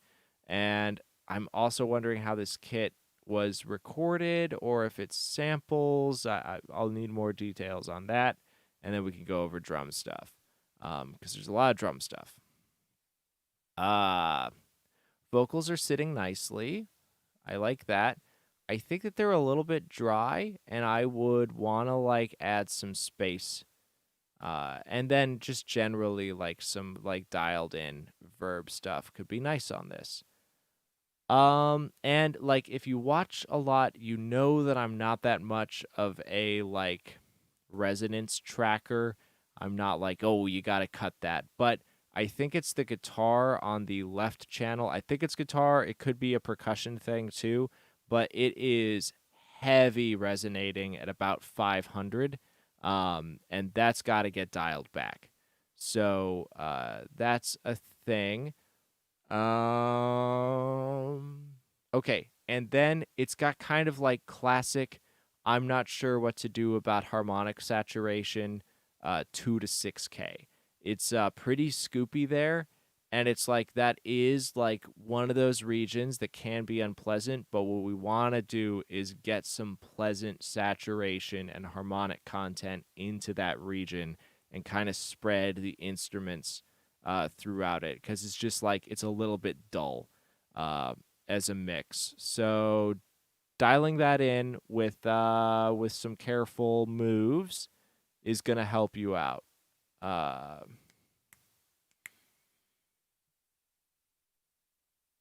think that's basically where I would be at this moment. And like I said, I really want to go and do some back and forth stuff. If there's any time that you can pop on the stream, that would be awesome. So let's I'm down to like make this like really happen. I love like the guitar solo and stuff. I love the feel. A few technical things to be addressed on this. And then you could use this as a template for the rest of the album.